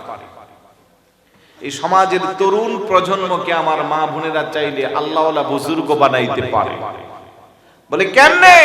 সন্তান গর্ভে আসতে যদি প্রত্যেকটা মা বোন আল্লাহওয়ালা বুজুর্গ হয়, 5 ওয়াক্ত নামাজ তাহাজ্জুদ নামাজ যদি আদায় করে, আল্লাহর কাছে যদি ফরিয়াদ করে, রব্বি হাবলি মিনাস সলিহিন, আল্লাহ তুমি আমাকে নেক সন্তান দান করো, তাহলে ওই মার গর্ভে ওই সন্তানটা বড় মুহাদ্দিস যদিও না হয়, মুফতি যদি না হয়, বীর বুজুর্গ যদিও না হয়, এই সন্তানটা একটা নেক সন্তান হিসেবে দুনিয়াতে আসবে। কথা বলেন ঠিক কি না?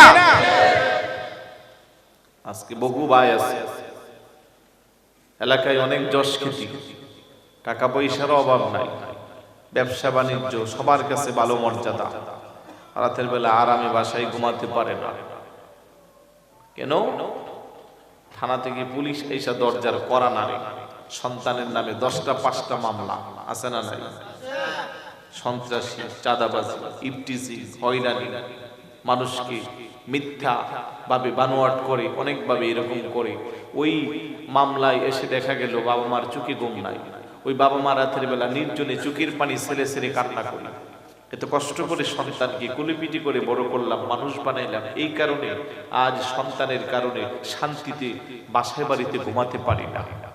এই জন্য আমি বলে থাকি, আমার প্রায় বক্তব্য, হাজার হাজার কোটি টাকা, এমনকি দুনিয়ার সমস্ত সম্পদের চেয়েও একটা নেক সন্তান একজন আব্বা আম্মার কাছে অনেক বেশি দামি।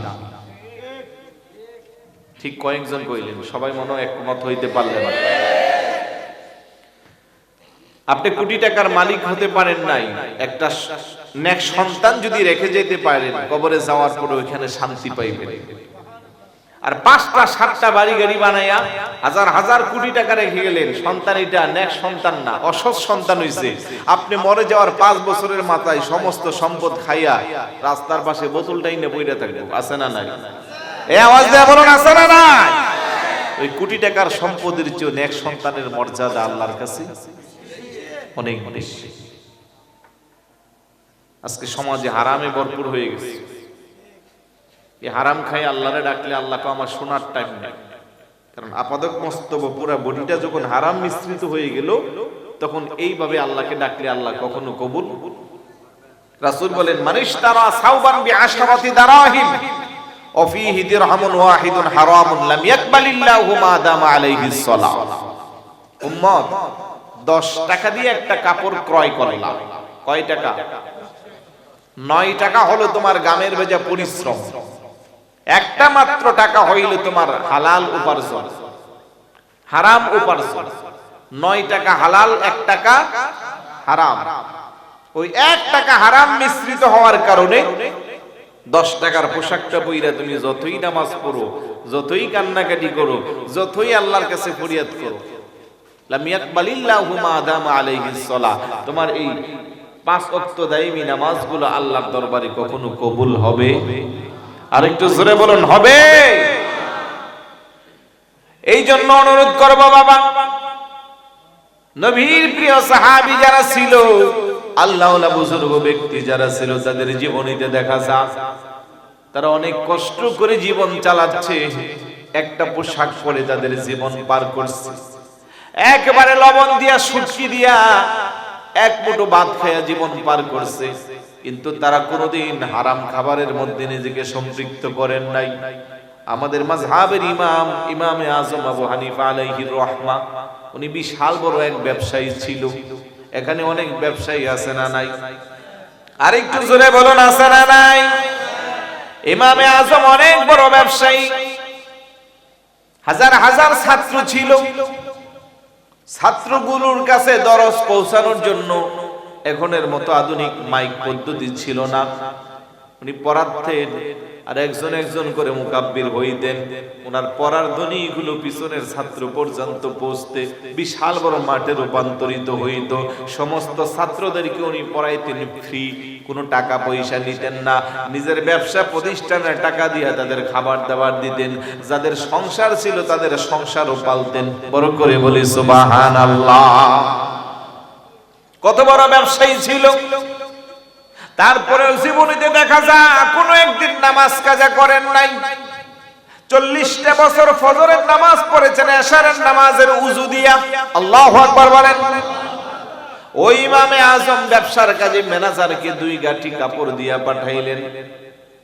বললেন যে কোন একটা পুটলার ভিতরে, গাঁঠির ভিতরে 2-4টা কাপড় একটু ছেঁড়া আছে, তুমি যখন বিক্রি করবা ক্রেতা ভাইয়ের কাছে একটু খুলে আগে বলে নিও যে এই গাঁটটির মধ্যে আমার 2-3টা কাপড় একটু টুকরা আছে, ওইভাবে তার কাছ থেকে তুমি মূল্য টানবা। ম্যানেজার কোনো না কোনো কারণে তা ভুইলা গেল যে হাই হাই, আমি তো হুজুরের এই কথাগুলো বলতে ভুইলা গেলাম। টাকা যখন আইনা হুজুরের কাছে সেই সময়ে 30,000 দিরহাম, আল্লাহু আকবার বলেন, বর্তমানের প্রায় না হইল 5-10 কোটি টাকার মতো। 30,000 দিরহামের টাকা এনে দিল হুজুর। আপনার পাঠানো সমস্ত গাঁটটিগুলা বিক্রি করে নিয়ে আসলাম। আমার ইমামে আযম জিজ্ঞাসা করলেন, ম্যানেজার তোমাকে বলে দিয়েছিলাম 2টা গাঁটটির মধ্যে ছেঁড়া আছে, ওই 2টা গাঁটটি তুমি বিক্রি করার সময় মালিককে বইলা কিছু দাম এদিক সেদিক করে দিলে নিবা, সে যেন জানে জিনিসটা বলছনি। হুজুর আমি বইলা গেছি, আমারে ক্ষমা করবেন। ইমাম আযম চিন্তা করলো যেহেতু দোকা দেওয়ার টাকা এখানে ডুইখা গেল, এই টাকাগুলো এখন আর আমার জন্য হালাল না। ওই 30,000 দিরহাম আল্লাহর প্রতি উনি দান করে দিলেন। বড় করে বলে সুবহানাল্লাহ। জগৎ বিখ্যাত ইমাম, মাযহাবের ইমাম, ব্যবসা কিভাবে হালাল পদ্ধতিতে করতে হয় আপনাকে আমাকে শিক্ষা দিয়েছে। ইমাম বুখারী আলাইহির রাহমা, ওনার জীবনীতে দেখা যায় কোন একটা সফরে উনি স্বর্ণ মুদ্রা কিংবা রৌপ্যের মুদ্রা বা দিনার দিরহাম নিয়ে জাহাজে করে যাচ্ছেন। আর ওই জাহাজের একটা ডাকাত দল চিন্তা করলো যে এত বড় আলেম, ওনার কাছে এতগুলো টাকা, এগুলো কি করে ছিনিয়ে নেওয়া যায়। তারা জাহাজের নাবিকের কাছে বলল যে আমাদের কাছে এরকম একটা গাঁটুরি ছিল, তার মধ্যে এই জিনিস ছিল, যেই কয়টা সব জিনিস ইমাম বুখারী আলাইহির রাহমার কাছে আছে, যে আমাদের এগুলো উদ্ধার করে দিন। বলে এগুলো কোথায় আছে? কই জাহাজের মধ্যে আছে, আপনারা একটু অনুসন্ধান করেন, পেয়ে যাইবেন। এই কথা যখন ইমাম বুখারী আলাইহির রাহমার কানে আসলো, উনি চিন্তা করলো এগুলো তো আসলে হারাই নাই, এগুলো ডাকাতের দল ষড়যন্ত্র করে আমাকে অপবাদ দেওয়ার জন্য চেষ্টা করছে। উনি সঙ্গে সঙ্গে ওই মূল্যবান জিনিসগুলো নদীর মধ্যে ফেলে দিচ্ছে। আল্লাহু আকবার বলবেন না? সন্দেহ করেও যেন ওনার উপরে কোনো মিথ্যা অপবাদ না দিতে পারে। তারা কেমন আল্লাহকে ভয় করেছে। ইমাম আবু হানিফা রাহমাতুল্লাহি আলাইহি দুইটা গাটুরি ছেঁড়া ছিল, এগুলো বিক্রি করার সময় বলতে বলে গেছে, যার কারণে 30,000 দিরহাম আল্লাহর পথে দান করে দিয়েছে। আর আপনি আমি মরিয়মনগর বাজারে, রওজার হাট বাজারে কিংবা শহরে বন্দরে ব্যবসা করি, কি করে পণ্যের মধ্যে ভেজাল দেওয়া যায়, ওজনে কম দেওয়া যায়, মাপে কম দেওয়া যায়, এক্সপায়ার ডেট নাই ওই জিনিসগুলা বোকাশোকা মানুষকে দেওয়া যায়, এই চরিত্র আমাদের মাঝে আছে না নাই? কি মানুষ রে ভাই, আমরা 20 টাকার পেঁয়াজ 250 টাকা পর্যন্ত খাইছি। ওই দিক দিয়া কর্ণফুলী নদীর মধ্যে পেঁয়াজ বাসতে আছে। এগুলো মানুষ না জানোয়ার? খারাপ লাগতেছে? এগুলো মানুষের কোনো চিহ্ন তাদের মধ্যে নাই। মানুষ নামের চতুষ্পদ জানোয়ারের চেয়ে আরো নিকৃষ্ট। না হয় গুদামের মধ্যে হাজার হাজার টন পেঁয়াজ রাইখা পচাইয়া শেষ পর্যন্ত সিন্ডিকেট করে নদীতে ফেলে দিছে। আপনার মতো আমার মতো সাধারণ মানুষ, ঠেলা গাড়ি ভ্যান গাড়িওয়ালা দিন মজুর গুলা 200 টাকা 250 টাকা করে পেঁয়াজ কিনা খাইছে। কথা বলেন ঠিক কি না? কোন দেশে আমরা বসবাস করি? মনুষ্যত্ব আছে আমাদের? করোনা কেন? আমি মনে করি আরো বড় গজব দেওয়া দরকার। আল্লাহ বড় মেহেরবান, আল্লাহ বড় দয়াবান, এই কারণে ছোট্ট করোনা দিয়ে পরীক্ষা করছে। কারণ আমরা হাবিবুল্লাহর উম্মত, আর বিশেষ করে বাংলাদেশের সমস্ত এলাকায় ছড়িয়ে ছিটিয়ে আছে হাজার হাজার আল্লাহর ওলিরা, যার কারণে লজ্জায় পড়ে আল্লাহ আমাদেরকে গজব দিতে পারেন না, না হয় বহু আগে আমাদেরকে ধ্বংস করে দিতে। মনুষ্যত্ব বলতে আমাদের মাঝে নাই। আজকে পেপার পত্রিকা টেলিভিশনের নিউজে হেডলাইন্স হয় 6 মাসের দুধের বাচ্চা, 1 বছরের দুধের বাচ্চা থেকে 80 বছরের বৃদ্ধা মহিলা পর্যন্ত যৌন শিকার থেকে মাপ পায় না। এগুলো কি মানুষের কাজ? এগুলো পশুর চেয়ে আরো নিকৃষ্ট হয়ে গেছে আমাদের মানসিকতা। স্কুলে পড়ে, প্রাইমারি স্কুলে পড়ে 5ম শ্রেণী 6ষ্ঠ শ্রেণী, ওই বোনটা পর্যন্ত দর্শনের শিকার হচ্ছে। মাথায় রাখতে হবে, সৃষ্টির সেরা আশরাফুল মাখলুকাত মানব জাতি।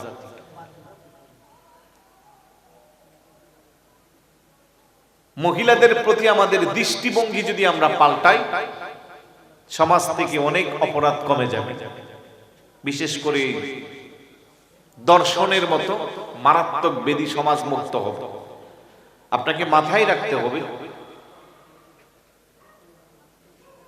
বয়স্ক মহিলা যারা, তাদের প্রতি দৃষ্টিভঙ্গি দিবেন মায়ের মতো। প্রত্যেকের মা আছে না নাই?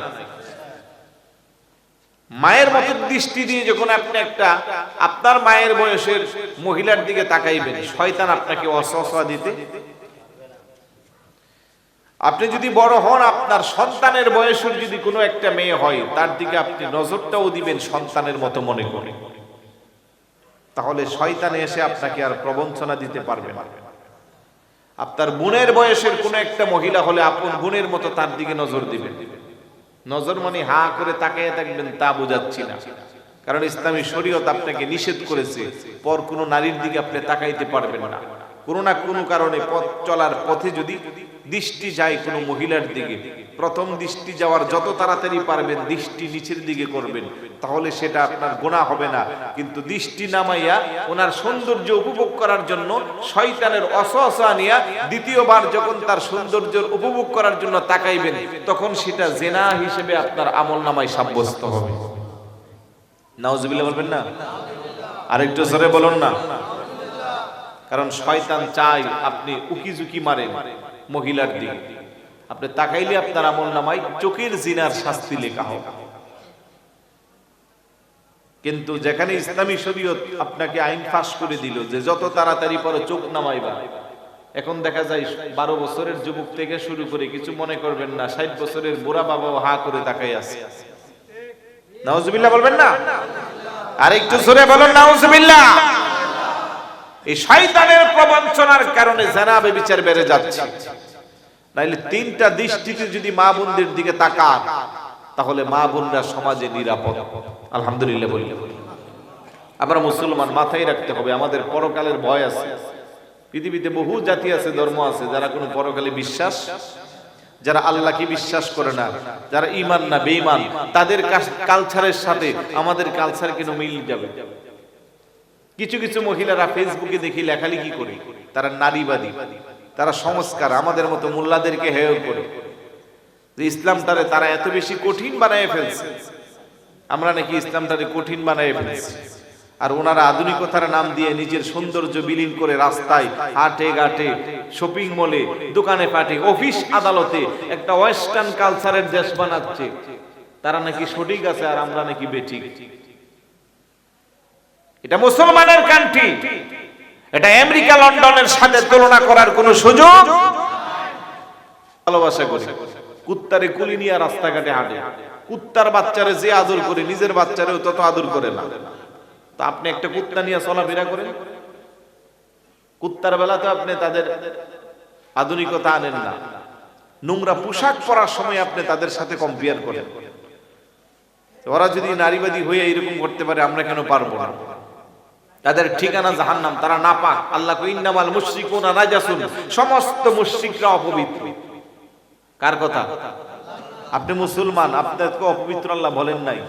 আপনি পোশাক পরে নোংরামি ড্রেস আপ করে কেন অপবিত্র হবেন? আদ-দায়ুসু লা ইয়াদখুলুল জান্নাহ, সমস্ত বেগানা তারা কোনোদিন আল্লাহর জান্নাত পাবে। দুঃখ লাগে, কার চেয়ে কে সৌন্দর্য বেশি বিলীন করতে পারে, কার সৌন্দর্য কত বেশি শপিং মলে গেলে দেখা যায়। হয়তো আপনাদের ফরাসপাড়া এলাকার মা বোনেরা অনেক ভালো, মরিয়মনগরের মা বোনেরা অনেক ভালো, এই জন্য কথাগুলো আবার যাদের গায়ে লাগে আবার শত্রু মনে করবেন না। ওভারঅল ওটা বাংলাদেশের অবস্থা বলছি।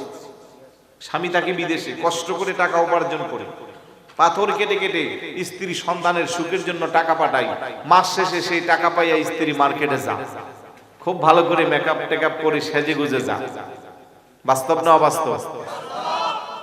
দোকানদারের কাছে যাওয়ার পরে খুব সুন্দর করে আপারে সালাম দেয়, আপু অনেকদিন পরে আসছেন, আপনাকে দেখি না অনেকদিন হয়ে গেল, কি খাইবেন? কফি খাইবেন না ঠান্ডা খাইবেন? কথা বলেন। এবার শীতের দিন যেহেতু আছে, কফির মেশিন বসায় নিছে, দোকানদারও চালাক কম না। কারণ 20 টাকার কফি খাওয়াইলে যদি 200 টাকা লাভ করা যায়, মন্দ কি? এই দোকানদার ভাই থাকলে আবার কিছু মনে করবেন না, বাস্তব কথা বলছি। আপুরে এবার কফি টফি খাওয়াইয়া কিছু নিতে হইব না, আপনি যা আসছেন আমার দোকানে, আজকে আমার দোকানটা ধন্য হয়ে গেছে। কিছুক্ষণ পরে আস্তে আস্তে আস্তে আস্তে আগে খবর নেই টাকা পয়সা আসেনি, ভাই কি অবস্থা, দীর্ঘদিন হলো করোনা পরিস্থিতি, বিদেশির অবস্থা বেশি একটা ভালো না। তো ম্যাডাম কোনা আল্লাহর রহমতে আপনার ভাইয়ের চাকরি তো এটা পার্মানেন্ট, করোনা হইলেও কাজ করবো না, হইলেও বেতন মোটামুটি দিছে, গত সপ্তাহ মাত্র 40,000 টাকা পাঠাইছে। দোকানদার আল্লাহ না দিছে, কারণ একবারে তো খালি আর আসে না। এবার ভিতর থেকে পুটলা একটা বাইর করে, আপা গতকাল সন্ধ্যা ইন্ডিয়ার থেকে মালটা আসছে, এখনো খুলি নাই, আপনি বললে খুললে দেখাইতে পারি, নিতে হইব না। এবার আস্তে করে খুললে একটার পরে একটা কসমেটিক্স দেখা, আপু তো মনে মনে খুশি, মাত্র নতুন প্যাকেট আমারে দিতে আছে।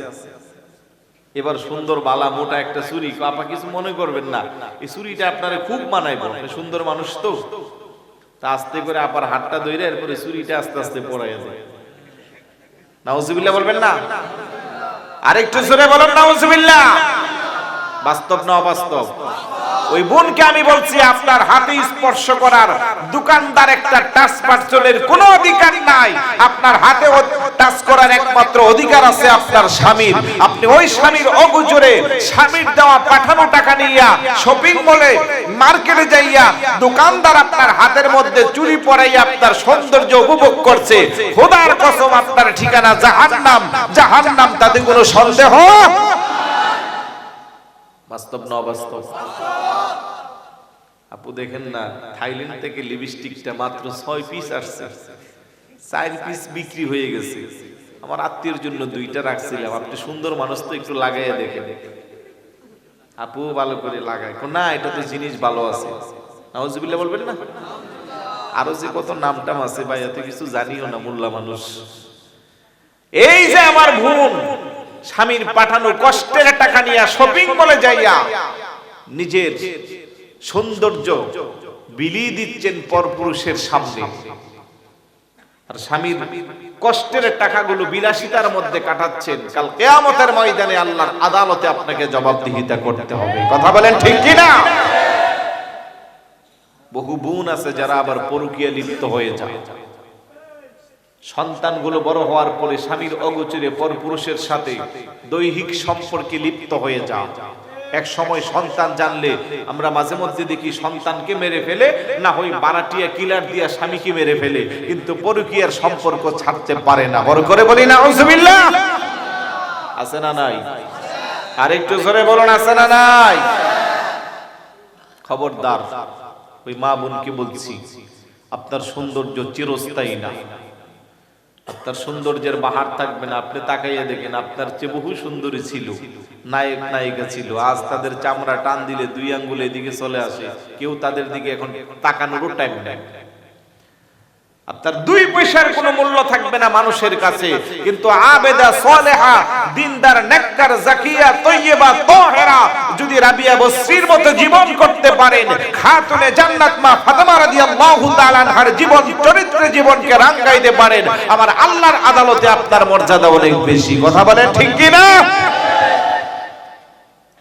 অনুরোধ করব, সম্মানের সাথে বলছি,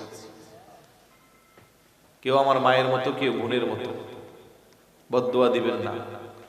হুজুর তো এতক্ষণ সুন্দর ওয়াজ করছিল, হঠাৎ করে আবার কে হুজুরের খোসা দিয়ে দিল, আমাদেরকে সাইজ করে ফেলতেছে, হুজুরের কি মা বোন নাই নাকি,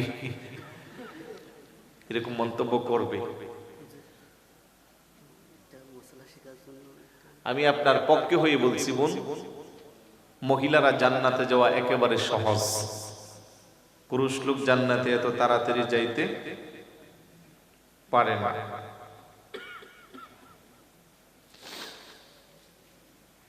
যে কথা বলছিলাম, রাসূল বলেন, আল মারআতু ইযা সাল্লাত খামসাহা ওয়া সামাত শাহরাহা ওয়া আহসানাত ফারজাহা ওয়া আতাআত যাওজাহা ইয়াদখুলুনাল জান্নাতা আইয়ু আবওয়াবিন শাআত। রাসূল বলেন, আমার উম্মতের মহিলারা জান্নাতে যাওয়া একেবারে সহজ। 4টা জিনিস যদি তারা বাস্তব জীবনে আমলে দিতে পারে, জান্নাতের যেই দরজা দিয়ে মনে চা সেই দরজা দিয়ে তারা জান্নাতে প্রবেশ করবে। 1 নম্বর, ইজা সাল্লাত খামসাহা, তারা 5 ওয়াক্ত নামাজ যথাযথ সময়ে আদায় করবে। শরীয়তি উজর ব্যতীত তারা নামাজ কাজা করবে না, কারণ মা বোনদের জন্য শরীয়ত নির্দিষ্ট সময়ে নামাজ ক্ষমা করে দিয়েছেন। সুবহানাল্লাহ বলবেন না? সন্তানের দোহাই দিয়া, স্বামীর দোহাই দিয়া, শ্বশুর শাশুড়ির দোহাই দিয়া নামাজ কাজা করা যাবে, নামাজটা যথাযথ পড়তে হবে। ওয়াসামাত শাহরাহা, নামাজ যেমন ফরজ, রমজানের রোজাগুলো ফরজ আদায় করতে হবে, তাও শরীয়তি উজর ব্যতীত বাকি সময়টা আপনাকে রোজা রাখতে হবে। ওয়া আহসানাত ফারজাহা, আপনার ইজ্জতের হেফাজত করতে হবে, লজ্জাস্থানের সংরক্ষণ করতে হবে, পর্দার হুকুমকে মানতে হবে। যে কথাটা একটু আগে বললাম, যে স্বামীর অগোচরে পরপুরুষের সাথে সম্পর্ক করে এরকম মা বোন আছে না নাই? আর একটু জোরে বলুন, আছে না নাই? সেই সম্পর্কের বেড়াজালে সংসার নষ্ট হয়ে যায়। কারো দাম্পত্য জীবনের 5, 10, 15, 20, 22 বছর, সন্তান 1টা, 2টা, 3টা, কিন্তু ওই সময় এসে তাদেরকে বিক্ষিপ্ত বিচ্ছিন্ন হতে হয় একটা মাত্র কারণ, এই অবৈধ সম্পর্কের কারণে স্বামী স্ত্রীর মধুময় সম্পর্ক জীবনটা নষ্ট হয়ে যায়। এক সময় সমাজের হেয় প্রতিপন্ন এবং সমাজের বোঝা হয়ে যায়, আব্বা আম্মার বোঝা হয়ে যায় সেই স্বামী আর স্ত্রী। কথা বলেন ঠিক কিনা? একটাই কারণ, ইসলামকে না মানার কারণে। 4 নম্বরে হলো আতাআত যাওজাহা, স্বামীর আনুগত্য করা, স্বামীর হুকুম পালন করা।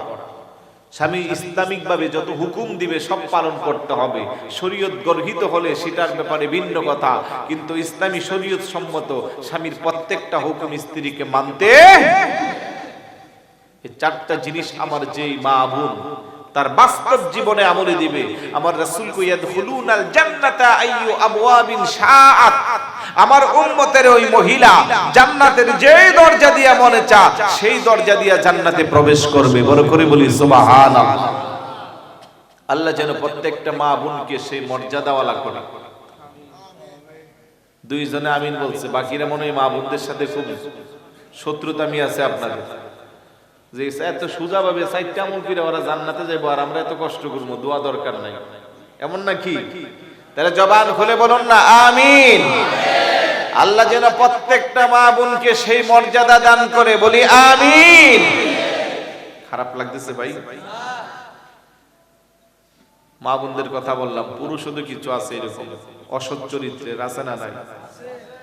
ঘরে সুন্দরী স্ত্রী থাকার পরে, সন্তান সন্ততি থাকার পরে, চাকরির শোভাতে, ব্যবসা বাণিজ্যের কাছে দূরে বসবাস করে ওই ফাঁকি দিয়া সহজ সরল স্ত্রীকে ঠগাইয়া সন্তানগুলাকে বঞ্চিত বইরা অবৈধ সম্পর্ক করে টাকা পয়সা সব অন্যদিকে নষ্ট করে, আছে না নাই?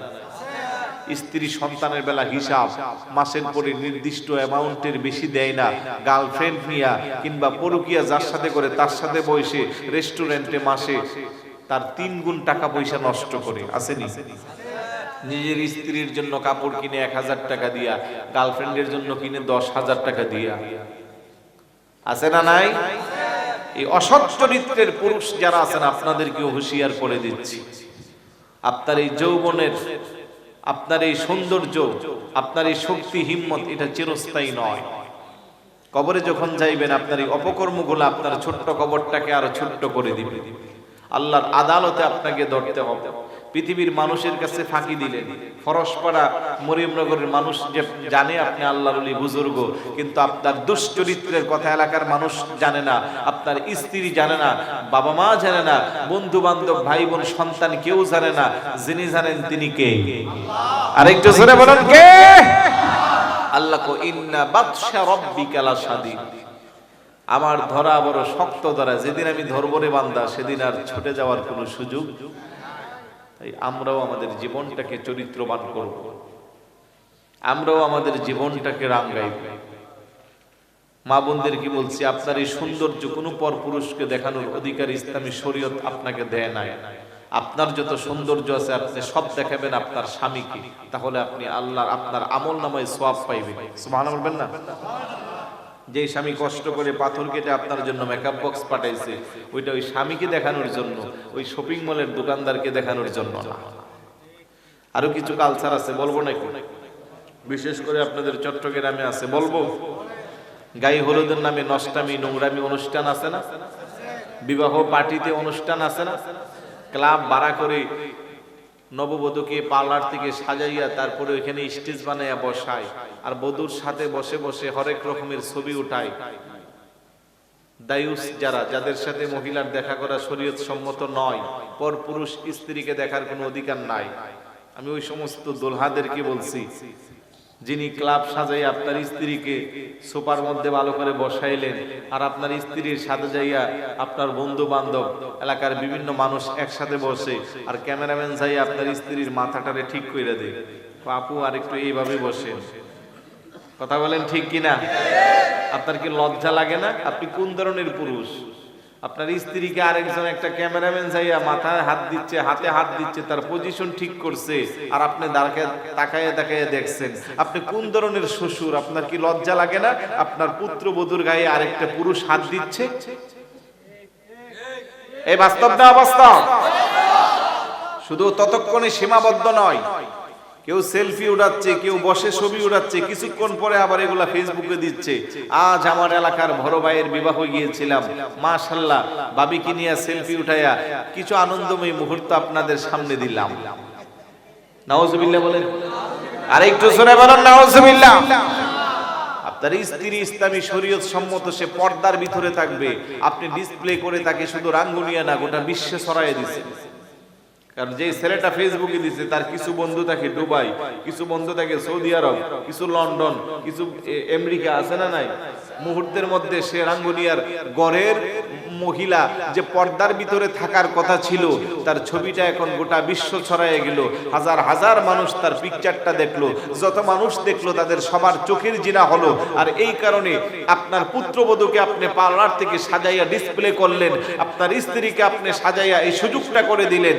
এই যতগুলা মানুষ থেকে যত গুনাহ হবে, আপনি সুযোগ দেওয়ার কারণে আপনার আমল নামায় সমপরিমাণের গুনাহ। নাউজুবিল্লাহ বলবেন না? আল্লাহ যেন বোঝার তৌফিক দিন। বকা দিতে আছেন মনে মনে, এগুলো বলার জন্য নিউজুরে দাওয়াত দিচ্ছি। আপনি বকা দিলেও দাওয়াত না দিলেও এখন আমার মিশন, এগুলোই আমি বলবো এখন। কারণ সমাজ আমাদের একেবারে ধ্বংসের দ্বার প্রান্তে চলে যাচ্ছে। ইয়ং পোলাপাইন মাদক দ্রব্য সেবন করে, এই ওয়াজ করে কি লাভ হবে? 10 বছর পরে যদি পুরো সমাজই নষ্ট হয়। কোনোই যদি ফায়দা না হয় এত টাকা পয়সা খরচ করে মাহফিল করেন কেন? অন্তত 10টা যুবক আমার সাথে ওয়াদা করেন জীবনে কোনোদিন মাদক দ্রব্য সেবন করবেন না। কারা কারা আছে? এত মানুষ কেন রে ভাই? আমি 10 জনে না চাইছি, অনেকে হাত নামাই ফেলতেছে, বোকা মানুষ। আল্লাহ যেন কবুল করে। আরেকটু জোরে বলে আমিন। হাত নামান। শাদী করেন নাই কারা কারা? হাত উঠান। শাদী করেন নাই কারা কারা? বিয়া করেন নাই কারা কারা? এ বাবু হাত উঠাও না। বিয়া করতে না? বিয়ার কথা শুনে এদিকে হাসতে আছো, কেমনে বুঝবো যে করবা না? হাত উঠাও। দোয়া করবো আল্লাহ প্রত্যেকটা যারা বিবাহ শাদী করেন নাই প্রত্যেকটা ভাইয়ের জীবনে একটা নেককার আবেদা সুন্দরী স্ত্রী দান করুন। আমিনের আওয়াজ দেখছেন নি কত বড়? ওই একটু করে সুন্দর লাগাইছি, আমিন বড় হয়ে গেছে। আল্লাহ তুমি কবুল করো, বলেন আমিন। আল্লাহ বিবাহের সময় প্রত্যেকটা যুবক যেন শ্বশুর বাড়ি থেকে নামি দামি বাইক, লক্ষ লক্ষ টাকা যৌতুক নিতে পারে। ঠিক আছে, নাউজুবিল্লাহ। আরেকটু জোরে বলি, শ্বশুর বাড়ির পাঠানো বাইকে না সইরা প্রয়োজনে হাইটা হাইটা যাইবেন মরিয়মনগর। শ্বশুর বাড়ির পাঠানো ফ্রিজের তরকারি না খাইয়া প্রয়োজনে না খাইয়া থাকবেন। শ্বশুর বাড়ির পাঠানো নামি দামি খাটে না ঘুমাইয়া প্রয়োজনে ফ্লোরিং বিছনা করবেন। রাজি আছেন? যৌতুক নেওয়া যাবে? যদি কন্যার বাবা সামর্থ্যবান হয়, খুশিয়া যদি আপনাকে কিছু দেয়, ইসলামী শরীয়ত সেটাকে বাধা। কিন্তু আপনি দাবি করে মোটরসাইকেল লাগবে, খাট লাগবে, সোফা লাগবে, টিভি লাগবে, ফ্রিজ লাগবে, এই যে আপনি দাবিটা করলেন, মেয়ের বাবার তো টাকা পয়সা নাই, তারপরে রমজান আসলে গাড়ি পোড়ায় ইফতারি দিতে হবে, কুরবান আসলে প্রথমবার গরু, দ্বিতীয়বার গরুর রান, তারপরে খাসি, এগুলো যে করলেন, ওই লোকের তো টাকা পয়সা নাই, সে তো রাতের বেলা স্ট্রোক করে মারা যায়। অন্তত এই চিন্তা করতে করতে অল্প বয়সে চুল দাড়ি পাকাইয়ে ফেলে। কথা কোন ঠিক কিনা? কেমন বেককলের বেককল, চিংড়ি মাছ দিছে না এই কারণে বিবাহর আসর থেকে উঠটা পালাইছে। এ মনে আছে? মনে আছে? ওরে পাইলে আমি ইচ্ছা মতো চিংড়ি মাছ খাওয়াইতাম। গলদা চিংড়ি 1 কেজি সর্বোচ্চ 800 টাকা। 1 কেজি দিলে খাইয়া তৃপ্তি মিটটা একেবারে পেট মুখ সারা শরীর সহ খাওয়ানো যায়। সে কেমন নাদানের নাদান, চিংড়ি মাছ খাবারের মেনুতে না, এই জন্য বিয়ার আসর থেকে উঠে গেছে। ইতিহাস একটা কলঙ্ক রচনা করলো আমাদের। নাউজুবিল্লাহ বলবেন না? তো যে চিংড়ি মাছের লোভ সামাইতে পারে না, তার কাছে আপনার মেয়ের কোনো নিরাপদ নাই। এই জন্য আমি কই যে আল্লাহ যা করে ভালোই করে, মেয়েটারে আল্লাহ বাঁচাইয়া দিচ্ছে। এই ধরনের নোংরা মেন্টালি আমাদের মাইন্ড থেকে ওড়ানো দরকার আছে না নাই? আর একটু জোরে বলুন, আছে না নাই? আচ্ছা, যৌতুক নেওয়া। আচ্ছা, যারা এখানে হাত উঠাইছিল যুবক ভাই, আমি দোয়া করছি সুন্দরী বউ পাওয়ার জন্য, যাতে করে গায়ে হলুদের অনুষ্ঠানটা ডিজে গান ভালো করে দেওয়া যায়, যাতে করে বিবাহ অনুষ্ঠান ক্লাবে সুন্দর করে সাজাইয়া স্ত্রীকে দেওয়া যায়, যাতে সব পোলাপাইন যাইয়া সেলফি উঠাইতে পারে। আর একটু জোরে বলি নাউজুবিল্লাহ। ইসলামী শরীয়ত সম্মত যেন আল্লাহ প্রত্যেককে শাদী করার তৌফিক দান করে, প্রত্যেকের ভাগ্যে যেন আবেদা সলেহা দিনদার স্ত্রী দান করে। কারণ ওই জায়গা যদি খারাপ হয় ভাই, সব শেষ। যার স্ত্রী খারাপ করে সে বুঝে দুনিয়ার অশান্তি কারে করে। কথা বলেন ঠিক কি না? এই জন্য ভালো দোয়া করছি, যেগুলো 1000 টাকা দিয়েও পাইবেন না, মাগনা কইরে দিছি। বুড়া মানুষগুলো আফসোস করে, হুজুরা এই দোয়াটা যদি আগে করতো না, কোনো আবার চিন্তা ভাবনা করব। চিন্তা ভাবনা করবেন না। আপনারা যারা আছেন জীবনটাকে সাজান, কাল কিয়ামতের ময়দানে আপনাদেরকে আবার আমাদের চেয়ে যৌবন বানানো হবে, জান্নাতি হুর দেওয়া হবে। বলি আমিন। আল্লাহ যেন আপনাদেরকে কবুল করে। সুন্নিয়াতের প্রচারের স্বার্থে ভিডিওটি লাইক, কমেন্ট ও বেশি বেশি শেয়ার করুন। আমাদের সাথেই থাকুন।